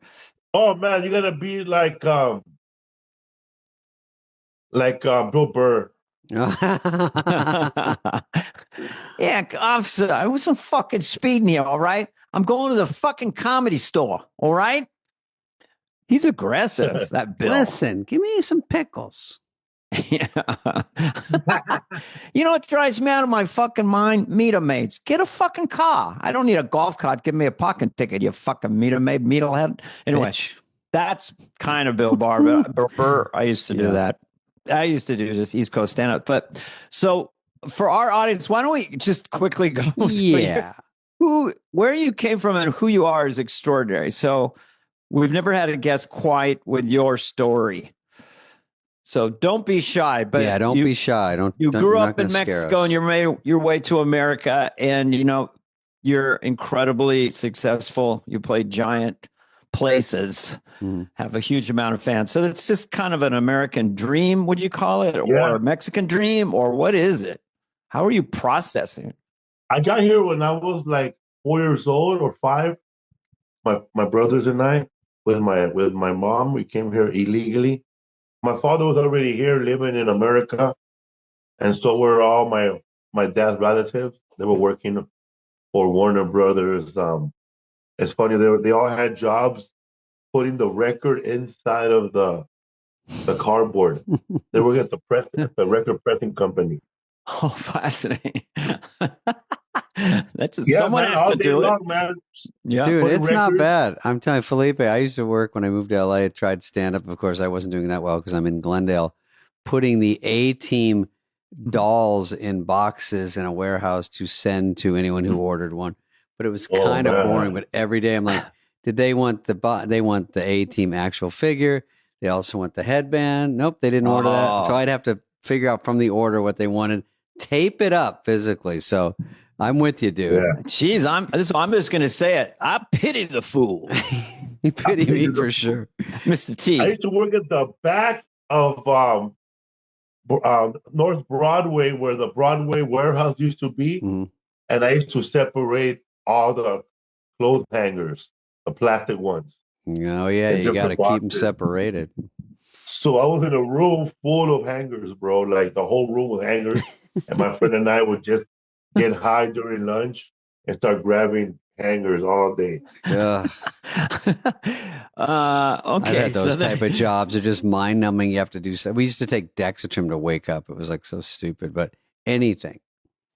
Did you ever grab your friend by the scruff of his neck and say, "We got to get out of here, man. I can't hang here no more. I don't know. Good night." I can't do it. I can't hang. So when you came across the border, okay, illegally, I'm not going to judge, came across illegally. How hard was that? And how old were you? Were you scared? You had your little brother with you, right? Was it scary? We were kids. I don't remember being scared. I remember being caught.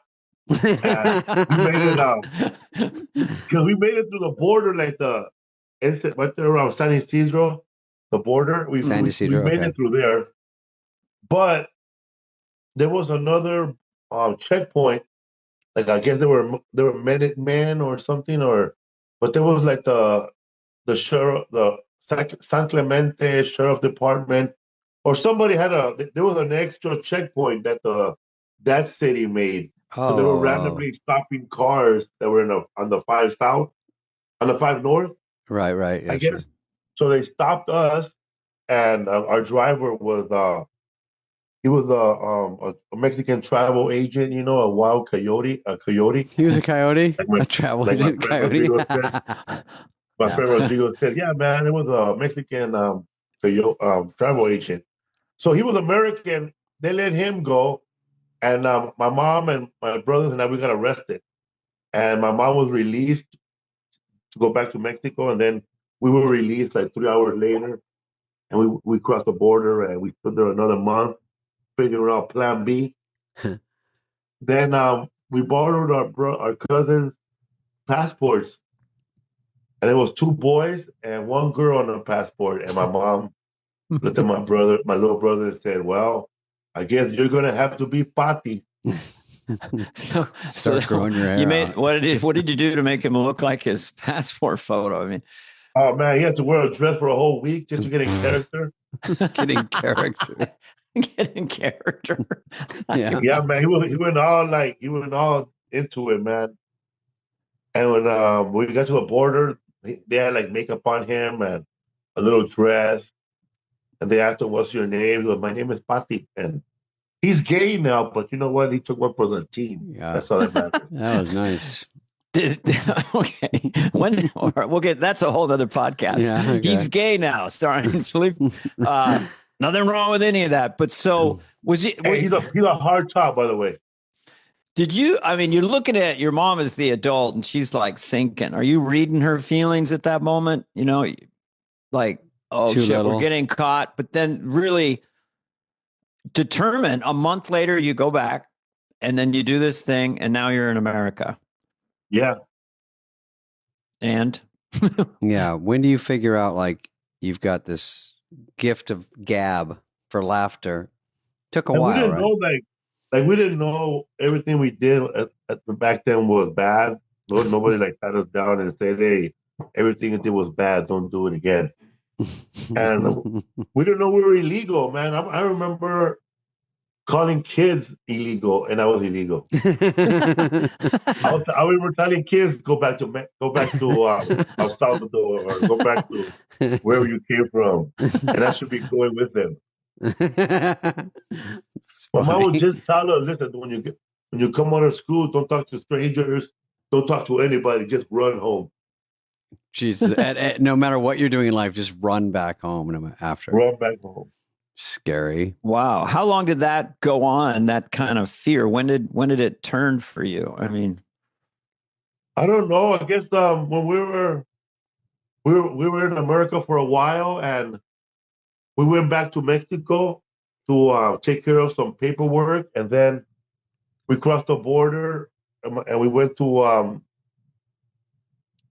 we went back. We crossed the border, and we went to the section for illegal immigrants, but not the deported ones, I guess. mm-hmm. And we had Mexican IDs, and we filed for green cards right there. How scary. So you went in, it was almost like admitting it. So you're like, here, we're going illegal. 'Cause it's hard to get back second time, I'm sure. So we had a bunch of, I don't know what we did I know that we had to leave. We had to, we self-deported, I guess. Well, what we did first, we went back to Mexico on our own when we went back. And then I guess like a week later, we all came in illegally. How scary though to go back and go. We know once we go back, that could be it. Yeah, I forgot that part. I never mentioned that part about our voyage, that we actually self-deported ourselves. Yeah, for no reason, and then we decided to come back in the legal way. And what, growing up in Mexico to that age, and then what was your vibe of America? And I kind of want to know. Did you go to Disneyland? I mean, what was it like? Oh man! First of all, when we got here, the coolest thing was that the bathroom was inside the house, because our bathroom was an outhouse. And you were that was inside Banyo. An inside bathroom, blew your mind. Okay. Yeah, man, and we could flush the toilet. Do you ever miss an outhouse? We could flush toilet paper inside the toilet. We couldn't do that at and some houses in Mexico, they'll tell you, hey, don't flush anything down the toilet. Literally anything, not even poop. Nothing. Anything, bro. Put it in a little pocket. Did you have? Yeah, that's funny because Did you? When did you kind of sort of feel American, or what was that? I think when we were in kindergarten. Mm-hmm. We went to elementary school, kindergarten, and all the kids were speaking English, and I was the only one who didn't speak English well. But I caught on fast. I started watching American shows. That's all we watched, and we didn't know how to pronounce a lot of words with they had a K in the middle for some reason. Like we didn't know how to say bionic or binoculars or any word with a C in the middle like that. Yeah, it was hard for us to pronounce, because my brother would call bionic woman Balayan woman. So what were you watching? I'm sorry. What shows? We would watch all the shows that were on CBS. For some reason, man, that channel would come in looking good on a TV with no antenna. Crispy. Yeah. So we have no antenna, so whatever channels look good, I guess it was Channel 9, Telemundo, of course. Telemundo, you could break your television, unplug it, and Telemundo will still come off HD. What do people say they learn from watching TV? I've been overseas. I don't learn anything from watching a foreign language, but it must be easy, I guess, to pick up phrases, or how do you do that? Yeah, we watch a lot of movies. My dad, he liked watching movies, so we would go to the drive-ins a lot. And he liked Clint Eastwood and Steve McQueen and Charles Bronson. Yeah. Charles Bronson. My dad would wear the beanie just like him, even though he was not a vigilante. And he always look at us and go, "Oh, dirty Charles Bronson." I saw it. Yeah. Yeah. Charles Bronson used to be a big impression to do in the clubs in the 70s. Bronson. There were some good ones. You couldn't do it, of all people. Well, I didn't get excited about it. I took basically Spanish for like 8 years. And all I know is Donde está la biblioteca? ¿Cómo está? Y tú, muy bien, gracias. That's a lot. Mucho trabajo. That's mucho. Because we work with a lot of people from south of the border. We have skilled gardeners, all kinds of people. So yeah, but I wouldn't take their Spanish for granted because my dad he dropped out of school in the 6th grade. Mm-hmm. So his Spanish is pretty much basically as good as any American speaking Spanish. Is it Spanglish? Is that a real thing where it's like I don't sort know, of a mix? Man. And where I grew up, they call it Chicanics. So there's a mixture of Chicano and English. Ebonics to Chicanics. Chicanics. Hey man, hire the radio. Hire the radio. Yeah. Or they say, it makes English and Spanish. Oh, right now, tengo un gran headache. You know what I mean? Grande, yeah. I know some. Look at that. Being bilingual and working in both languages, which we get to it, first one to do a special in both languages. What can you tell us about English and Spanish? I mean, is one more romantic? Is one easier, lands harder laughs for you when you do your set in Spanish? Or is it just, it's something we have no experience with? In one language and they kill in the other language. The phrasing and the timing in English and Spanish is different, right? I mean. Well, what happened with me was that a lot of the words that I was speaking in Spanish were Chicanics. Mm-hmm. You know, like words that along Mexican Americans in the Southwest have used as Spanish. Mm-hmm. But when I went to Mexico, those words don't even exist in the Spanish language. Oh. Like when I was saying fix my brakes in English, and in Spanish I would add an AS, arregla mis brecas, and brecas is not even a Spanish word. Oh, it's like a fake word for brakes. I don't know how to say brakes in Spanish.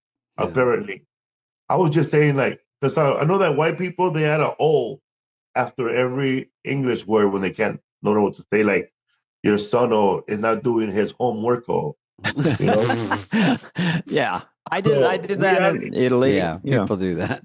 We had AS in the beginning when we don't know English. We're like Sprite, or Bretas. Excuse me. So I had to go to Mexico and I actually started off open micing in Spanish first, and I started building up a set so I got to 1 hour when I was comfortable in Mexico. Wait, so in Mexico you're doing a Spanish set, basically of things everyone can relate to there, and then you come over after you got it. That's an hour's a lot. Yeah, I translated my jokes first of the hour in English into in their language they could understand. Okay. Except some words were play on words, so I had to get rid of the whole joke. Yeah, for sure. And by the way, this is on Netflix right now. It was done 2020. Bad Decisions, English Spanish versions. Translate this, and it's called Malas Decisiones. Mm-hmm. Malas Decisiones. Funny? When I was in Tijuana, Mexico, a lot of the audience were people that were deported by all the previous presidents. So there's people there that were deported by President Obama. There were people there deported from Bush. People deported from Clinton. I don't know. Clinton. A lot of Clinton gang members. Was that like a thing? Hey, I'm a Clinton, man. I'm a Clinton deported me. You got me. Did you hang out with the people that were deported by your president? Yes. And I even hung out with a bunch of military Marines that were deported during the last administration. Like there's a whole neighborhood with nothing but deportee military people, like people that fought in Korea, people who fought in the Gulf War, people who fought in Afghanistan, Iraq, but somehow they got deported. And then get deported after they do that? That's horrible.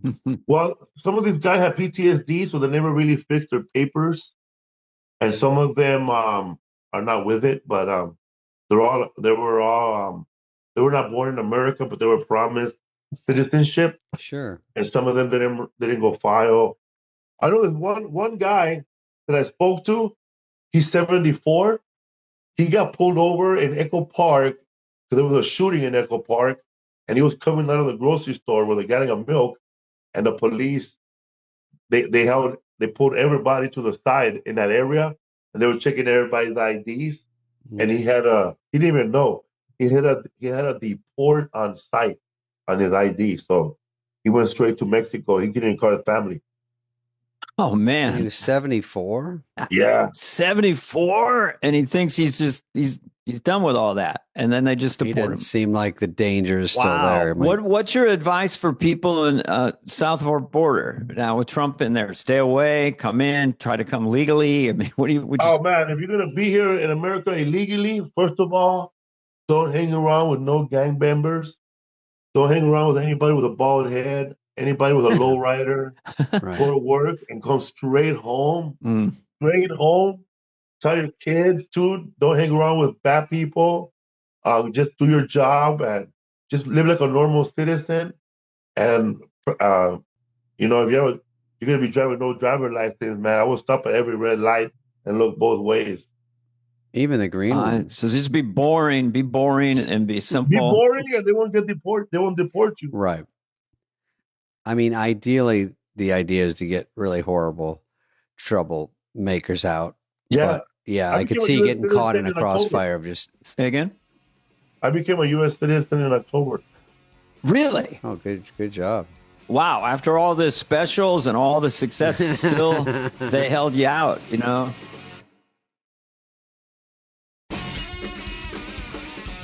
One thing I was kind of interested, I don't know if you want to go in this direction, but at some point you were kind of seduced by gang life or went in a gang and went through all that. So what was that like? Was it hilarious? When I was a kid, I hung out with a bunch of kids that were into breakdancing at the time. Mm-hmm. And we would go to Venice Beach and compete with other kids.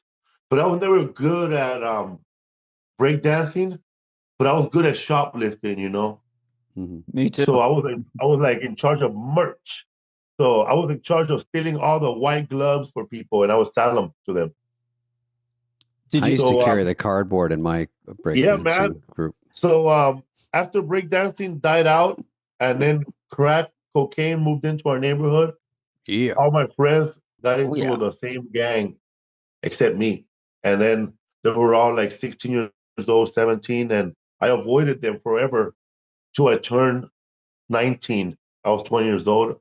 I was too old to be in a gang, but they still jumped me in. Oh, Dana, it's funny because in this movie, Busboys, when we join to be a busboy, we get jumped in. And then one time I quit for an hour and I had to get jumped in again. I'm like, God, I quit for 1 hour. And they're like, that's, the rules. Spade's doing a movie. I had a joke about that when people were leaving California to live somewhere else.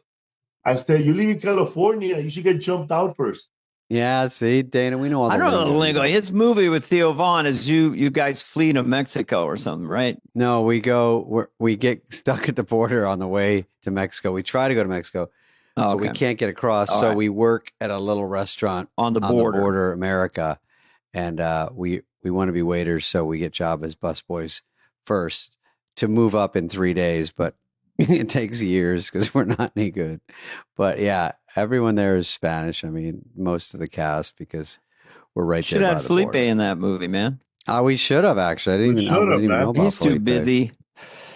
So you could have turned it down. It would have been great. So wherever you want to go, but I mean, you're in gang stuff. You get to America. I mean, I just like, when did you do your first set in America? Where was it? Oh, it was in 1993 probably, or 94 at the Natural Fudge Theater, and it's on Fountain Avenue in Silver Lake. The Natural Fudge Theater. Street from that church that Tom Cruise goes to. Oh yeah, Scientology. Yeah, that one. I know it well. Yeah. That church, that huge building. You mean that monstrosity, huge monster? Yeah, right across the street from that is a theater. It's called the Fountain Theater now, but it was called the Natural Fudge.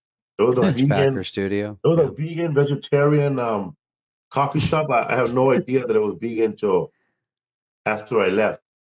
So it was an open mic on Monday nights with punk rock music, So they have two comedians go up, and then where the comedians are performing, the punk band is behind them setting up their band. Oh my God. And then like two bands will perform punk music, and then while they're taking their shit down, three more comedians were performing.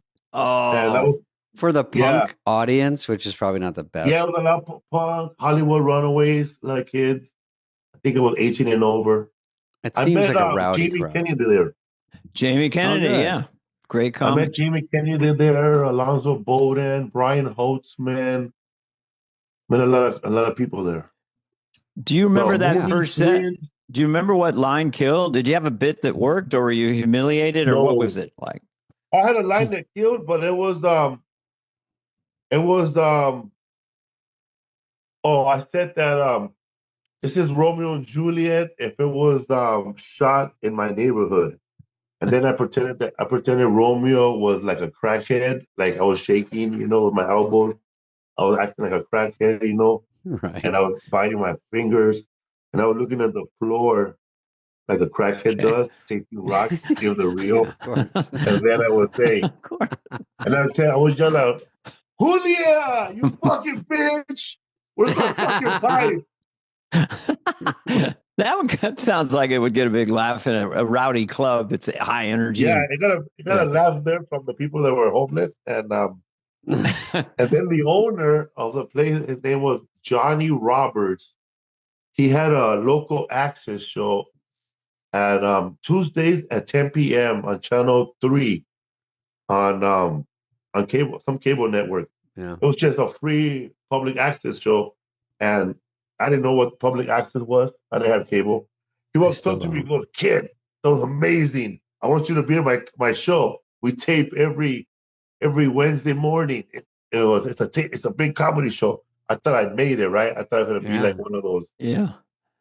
You thought it was Evening at the Apollo, but it was local access, and I looked at the way other comedians were dressed, and I went to a thrift store and I bought like a 80s, like a coat, a jacket, and I was trying to find a tie to wear like an 80s comic, but I couldn't find anything.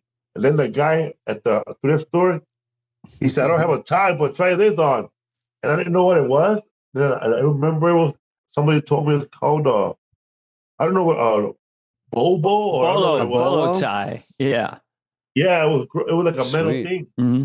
I look like Fosse Bear if you were Native American. That's a good look.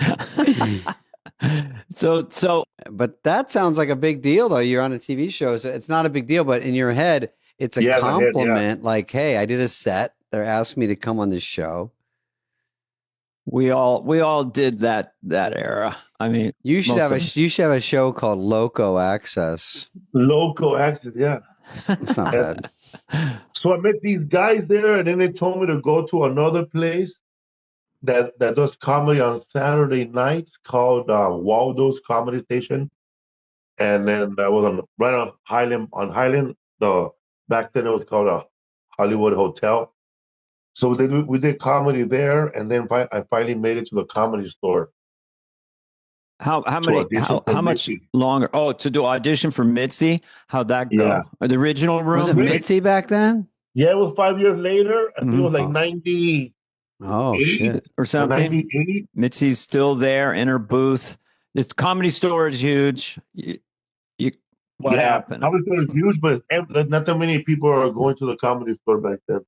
Not like now, in a way. Not like now. Oh, dead. There was comedians there that they used to bring their dogs on stage. I mean, back then, man. It was like if you wanted to be a comedian, like if you stuck around those days, you're probably doing well right now because I remember it was like so many people were getting bumped when I first started off, like really bumped. Like I remember there was a big showcase and a bunch of comedians. They were supposed to be seen by Mitzi Shore, and she didn't show up, so the showcase was canceled. But there was a lot of people who actually made that trip from other parts of the country. Yeah, sure. To audition. I'm from Los Angeles, man. I only took one bus, and nobody knew what I was doing. But those people that are from Jersey, they call their parents, and then the Dice Man shows up and does 5 hours on stage. They didn't even get to go up. Dice? Andrew Dice Clay? Yeah. Oh my God. Oh, put the cigar out on the rise. Yeah. Oh, yeah. This chick sucking my 5 dick. hours on stage. And then, 5 hours. I was waiting. I didn't leave, right? I'll go up. And then after 4, I'm out of up. He does 4 hours. Who? Eddie Griffin. Oh, Eddie Griffin. It's a fucking marathon. 4 hours. So it's a 9-hour show. You've seen 2 comics. Okay, who's next? Yeah, and then 1:45 in the morning, bro. I go up at 1:45 right before Robert William Abadaya. Oh. Did you say I only have 2.5 hours of material because I'm new? Yeah. Like 3 minutes. Did you, dude? Let's do a side note, Dana, for the people listening. It's not crazy to think, because I was from Arizona, and if someone said, Mitzi, we'll see you this Monday, I would fly out. It's too important to have someone in the business see you or Bud Friedman at the Improv. So that's a really, really big deal. I understand why everyone came. And if she casually didn't show up, what a heartbreaker. And also, we all got bumped up in San Francisco where I started. You know, they'd say Robin's here, the great Robin Williams. And I thought I was going to maybe have a 9:30 spot. And then Robin would do 3 hours. Oh, I can't believe it. Oh, someone's on acid. Oh, look. Oh, a spaceship. Look. Oh, it's a Frisbee. But anyway, he was brilliant. And he would I call it levitate the room. He would kill so hard that you're like, fuck, I got to work harder. Did you see someone early in that time and went, damn, that guy or woman is at another level? Did you have somebody who kind of blew you away and made you want to get better, right? I saw, what's his name? Dane Cook. Dane Cook and Dane Cook World when he became kind of at his height. He was doing Sufi. Okay. Whatever it was. Sufi.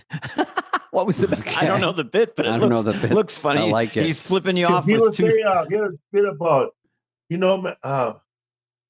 don't know how to do him, but he'll be like, how people they flip you off. Oh, I see. And they go, fuck you. That's right. But fuck that. It should be a super fuck you called Sufi.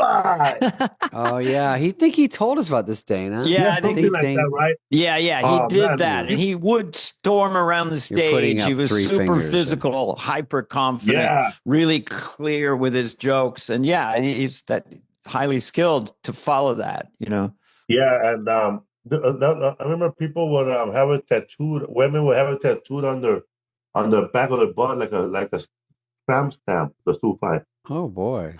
Oh, interesting. I didn't run into any of those. When did you have women trying to hit on you, or what? I know you're happily married now. We don't want to go into it, but some women love funny men. Hell yeah, man! I have people tattooed my name on their back. I'm not even famous. Sure. You had a young lady. You look. Yeah. By the way, he looks young. I thought you were like 28 or something. I had a woman in Las Vegas. She told me to autograph her arm, and she was like 21, and I was like 40. And I tattooed. I wrote my name sloppy on her arm, right? She had a little chubby arm, my pen was getting. Sure, it's hard to do. Yeah, so I wrote Felipe on it, and then later on, she sent me a photo of her in a thong with not showing her boobs, but showing her ass, and then her arm, and she had tattooed right there, Felipe. She tattooed over your autograph. Yeah. Okay. Yeah. That's something people do. I like that. You want to bring her home to mom. That's somebody, hell yeah, man. Especially with her next boyfriend. So also, that was cool. So you're at least 40. That's so you're good. 45. You look 27 now. Yeah, you do look young. No, I'm not 45. I'm 55. Get out of town. I just told Dana you look so young. I don't know. Black don't crack, beige don't age, and man. White ain't right. Also, I don't drink, so that helped too. Yeah, the booze face, it can really age you, So now, I mean, just because we have limited time, you you're doing the clubs. I just curious, when's the first time it became your job? Like, okay, I'm a stand-up and that's how I earn money. I don't need any side hustle. How long? Well, I had child support. They were coming after me and they were garnishing my paycheck, so I was making half. So that kind of helped me decide to quit my regular job since I wasn't making no money anymore at my regular job. Mm-hmm. Sure. So I just went straight to doing stand-up, and then like in '96, they were doing this big stand-up show in San Antonio, Texas. Some guy named Jeff Valdez and the owner of the River Center Comedy Club, Kylene and Jeff Borshaw. I don't know their names, but they produced a show for Showtime called the Latino Laugh Festival, hosted by Daisy Fuentes and Paul Rodriguez. Yeah. They try to grab all the Latino comedians they can find. And I was one of the younger ones that actually auditioned for the show and got it. I met comedians there who I didn't know were Latino, like Greg Giraldo and John Mendoza. What's Giraldo? I didn't know those that. guys. Yeah. Yeah. I didn't know Greg. I was very shocked to see John Mendoza because I always thought he was Irish, but I guess he's Puerto Rican and Irish. And he was one of my favorite comics. And Paul Rodriguez was the original Latino comic, at least at the Improv. You know, he was or the store. It was. The American Express card. What did he bring? A knife with him? Consequently, Paul Rodriguez always starts off his sentences with a big word, so they're gonna be like, you know, consequently. Consequently. That's a huge over their head. You can. I was the first one I heard say stuff like that. You can laugh now, but my cousin Julio is stealing your hubcaps. Yeah, that brought down the house at the Improv in 1985. Yeah, man. I remember the first time I saw him was in a glimpse of television. Before I wanted to be a comedian, my dad was like, he would change the channels from CBS, Dukes of Hazzard, all the way back to the UHF channel 34. But he could go left, just go left and boom, he's there, right? He's there, boom, he'll be at channel 34. Yeah, he likes to mess with us, and he'll turn the knob on to see all the channels, so he could see everything we're missing. So what UHF. I was like Leonardo DiCaprio in that movie, pointing like this. Whoa, wait. Don't change it. Mexican on TV. And Paul Rodriguez, he was doing his set on that show, A.K.A. Pablo. He said the bit was, he goes, I remember when my family came over from Mexico, it was 17 of us in an inner tube. And we were singing, ain't no stopping us now. We're on the move. Yeah, he always killed. So last comic standing, you make your way, you're going through the clubs, you're doing well, and then something happens. It's a big moment, right? Winning. Oh, yeah, man. When I won that comic standing, it was $250,000. And my son's mom fought for child support the next day. Oh, they wanted a little slice, wet the beak. The last baby mama standing. Dude, she's like, we won. Yeah, man. Yeah. Daddy's funny. We're going to get a swimming pool. Finally, he's responsible. Yeah, well, that's a big one to win that. And then Last Comic Standing. Is that the one? I think Todd Glass, you don't remember this, but.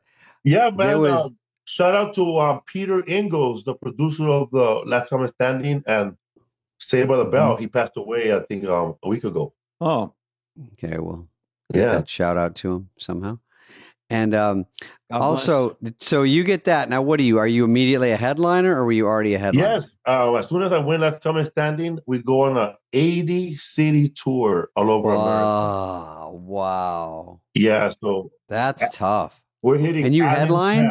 Inglewood, Pennsylvania, bro. Places I only hear in songs. Yeah. Traffic reports. How do you do it? Do you go with some other like runners up and you're like the headliner?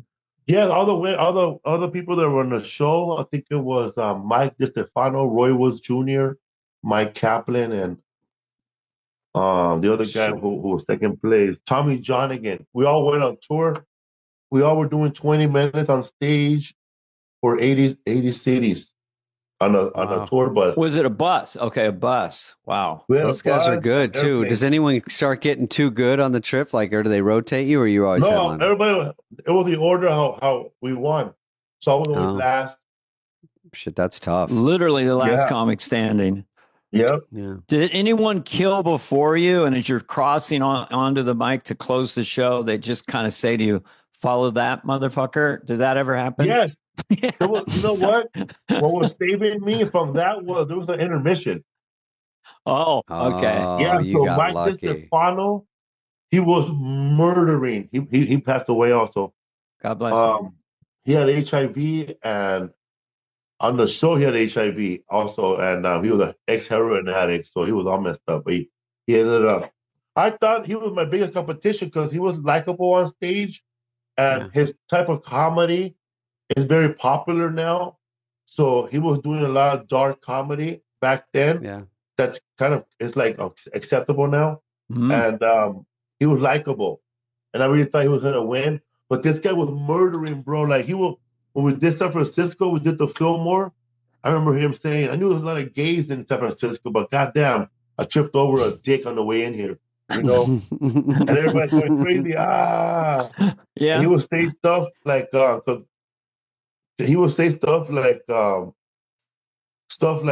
man, I got into a fight with a Guatemalan guy, and he said, "Fuck you, I'm not Guatemalan." He goes, "I'm Puerto Rican." Listen, motherfucker, I'm not anthropology. I don't know what the fuck you say. When you go on these tours, so you get $250 to win, and do you get a set fee every night as part of your deal to tour, or is it part of your $250? Because you guys should make some money. We had it was $250,000 for the winning the show, plus whatever they were giving us to headline was $3,000 for me. Some show $3,000 for one show. Like $3,000 a night. Oh, so you're playing pretty big rooms. Good. You're playing theaters. 2,000 seats. Okay. Places that a normal comic headlining by himself will probably make $52,000 maybe. Oh shit. Yeah, some of these places were 3,000 seaters, 4,000 seaters. They're all sold out. And you're only getting 3, but so they're going to make some money too. Plus, normally you'd make a lot. So that's more. Another 240,000. On top of the 250 pre-tax, you're looking just south of 500K. Yeah, and also I had a development deal with NBC that went nowhere. Oh, but you get paid up front for that, right? Yeah, that's nice. It's nicer if they find a show for you, but yeah. That's for the people at home. They give you money up front to hold you for a year to maybe find a show for you, something like that. Yeah, what happened? I had a TV deal with a comedian named Dustin Ibarra with ABC, and they made us money not to. It's funny. I never thought that they'll pay you money not to work and pay you money for saying no. Yes, they call it a holding deal. They take you off the field.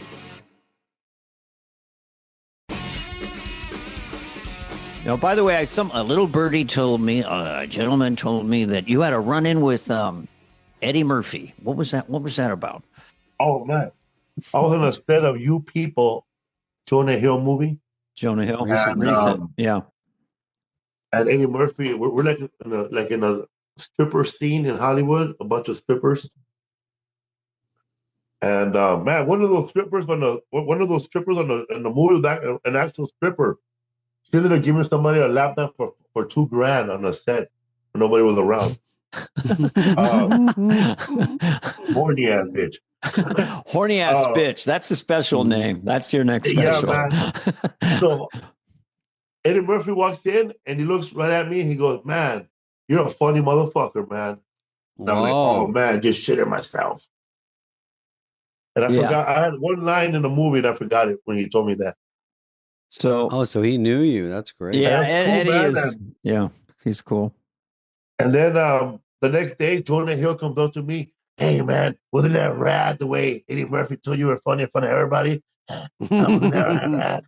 And then, yeah, that was cool. Wasn't that rad? And then Andrew Schultz, he mentioned on his podcast that was cool. And the director of the movie came up to me, said that was cool. And then the next day he comes back to do the same scene, and he tells me hello only. Not everybody, just telling me hello. Now. Whoa. And then the next day, same thing. Then I'm getting paranoid, I'm like, okay, man, you're trying to get everybody in this set to hate me now. Yeah, I'm not liking you already because of this. Hey, Eddie, could I get a "you're a funny motherfucker" just to start the day? You don't have to do it, but if I could get a "hey, you're a funny motherfucker." No, you go, tell this guy he's okay too. He has like 3 people that look like him on the set. I don't know, like, you got to be nice to really, because of a fear of being shot or something. He's got lookalikes. Yeah, he has like stand-ins and he has wide shot guys. When you read the lines to Eddie Murphy, like he's reading lines to you, but when it's your turn to get the camera, he leaves, and then you get a stuntman. Oh, they get the other guy. Oh, really? That's kind of a movie star move. Catch you all later. So he gets to do that. That's so okay. Now we're at a point where this is pretty. You've done a lot since 2017. Yeah. These four specials in 7 years. The current one on Netflix right now, Raging Fool. And by the way, I just want to ask you something stylistically and when it started, because I really like the way you move on stage. Like you're telling jokes and you're moving forward, and then you're moving backward. And then a lot of guys go side to side or just stick to the mic. But there's this little kind of physical thing you do, almost like a boxer. You kind of back up, you come in, you land it, and then you do this move back. It's pretty cool to watch. It's a little bit like you're dancing up there. So when did that come in? Or was it just someone pointed it out to you, or you just do it organically? I was nervous before. When I was on Last Comic Standing, I had a coat with a little tiny tie, and I had a pocket, and I used to always hold on to the pocket and move it like this. Mm-hmm. You know the way Rodney, then you go, hey. Yeah. I get like no respect. I was an ugly baby, I tell you. When I was born, the doctor slapped my mother. Hey, we love him. So from nervousness, you did that, and now that you're confident, you just sort of kept it as a signature in a way. Yeah. Mm-hmm. And also, I try not to do it so much because I feel like if I know the joke is funny, I start moving fast, like I'm like a pitcher giving away his knuckleball. Yeah. Yeah, we all have our way. David, it's funny when you got a bit in your act that you know is going to kill, or you think it is. You give a big wind up, doesn't work. You go, what the fuck? I think you stay quiet. You slow down when your punchline is going to come. I feel like when the big punchline is going to come, maybe with your perfect timing, you do your stand-up timing. But I noticed that you start to get a little quiet, and then there's like a big explosion. David will modulate that way, and he's never thirsty up there, as the people would say. No, he's and very. There's so many, like, I remember watching your Young Comics show when you're doing the special. You said you saw U2, and you had little bullshit seats right here, but you were way over there, and they were you didn't know what the fuck they were saying. Oh, he was yelling "No war," and I was yelling "No more." I didn't know what he meant. And there's so many oh man, not as the comic like me, there's so many tags left. There's more to the joke you could have done. Oh yeah, I kept going. He takes a shit out of my stuff. favorite one is, oh man, a woman. She was a sharp pain in her hand while she's doing dishes. 6 miles away, her daughter is giving somebody a hand job. A hand job. Oh my God, that was Time Life Books. A woman doing the dishes feels a cramp in her hand. I feel like you may have been. That's great. That's a great memory. What a Good memory. job. I mean, you're kind of maybe influenced by Dave in the sense that you have a high ratio of laugh points and punchlines in your stories. Like boom, boom, boom. Consistently, and David does tell a story, but just subtly starts building all the punchlines. The masseuse bit you're doing the other night. You can have little tent poles in it before you get to the big ending, it keeps them around. That's the hard part, though. Like I have one of my specials, because I remember I saw a woman with a tattoo, and she had a Ouija board tattoo, like a Ouija board tattoo in her back. It was very dark. And I was like, oh man, imagine being, well, who am I? What's my name? You gotta hold her back, like, all right, let's find out, bitch. Who the fuck you are? Why does it have to be, bitch? Who the fuck you are? Can't it be, hi, ma'am. Let's check this out. But yeah, that was so. Good Lord, I don't know. Look at this. I'm looking at everything. Well, you did a lot. It's nice to meet you finally, and this is great. And thank you for coming on. Look at you got so much. 4 specials is a lot. I remember I remember like when I was bummed out about, oh man, they're not fucking headlining me. Or when you go to the 12-year mark, when you see all your friends making it and you're not headlining. Oh yeah. Because I remember you said, David, that you had to leave the Tempe Improv and go make it so Dan Muir could headline you. God, the old, because I'm from Tempe. It was even more embarrassing. Yeah. Sometimes you just don't, but sometimes, you think you have longer material and it's not as good. You think you've got an hour and other people like, I don't think you do. And so, you have to be you have to be a little harder on your material. So you go, I got a good, because you can do a great hour and the next time you can do your set and it's like 46 because you didn't get as many laughs. You're like, oh shit, I don't think I have. And the waitresses are putting down the checks. Oh. And you're like, oh, I got 1 minute left. Wait a second. They're doing math during your closer. Oh, it's the checks are the fucking toughest, checks. yeah. 20%. Give it to me. I'll do the math. Checks go out right toward the end of your act, and then you get like a built-in lull while they try to figure out who's paying for the potato skins. That's a hard one. You got to get past that when you're a headliner. You're like, shit, I got to stay alive during this. Jesus. Or the comedian before you bring an opener that's a killer. Oh yeah, they give you an opener and a middle that kills. When you do good as a middle, that was my problem. Is I was doing good as a middle, going I could headline, and then I'm following a good middle, which is hard, and also you got the checks to deal with, and you're like, oh shit, I don't think I'm ready for that. Then you realize you picked up on more chicks as a middle hanging out by the bathroom than a headliner. Oh, that's true. You just gotta hang out. You stand by the door when everyone leaves. Hey, did you like the middle? All right. Well, thank you, Felipe. Well, just for 1 minute, because he'll be listening to this. We have a mutual friend. So Larry Bubbles Brown, who's the famous San Francisco comedian who I've known for years, really good friends, tours with Felipe. Offered him a lot of opening spots. Oh, and he's someone with he sort of plays a sad sack character. And after each line, I lost my identity, or someone stole my identity. Now they can't get laid. So let me give you how do you do it? How do you do his meh? Ma. Ma. There's another one. I forgot how he says. I don't know. I can't remember his jokes right now. There's another guy that's friends with him. Mm-hmm. He's from Minnesota, and the other kind of like similar. He's more darker. His name is Chuck Bartel. And he's dark. Opens up for Tom Papa sometimes. Oh, Tom Papa. But this guy, Chuck Bartel, he has no social media.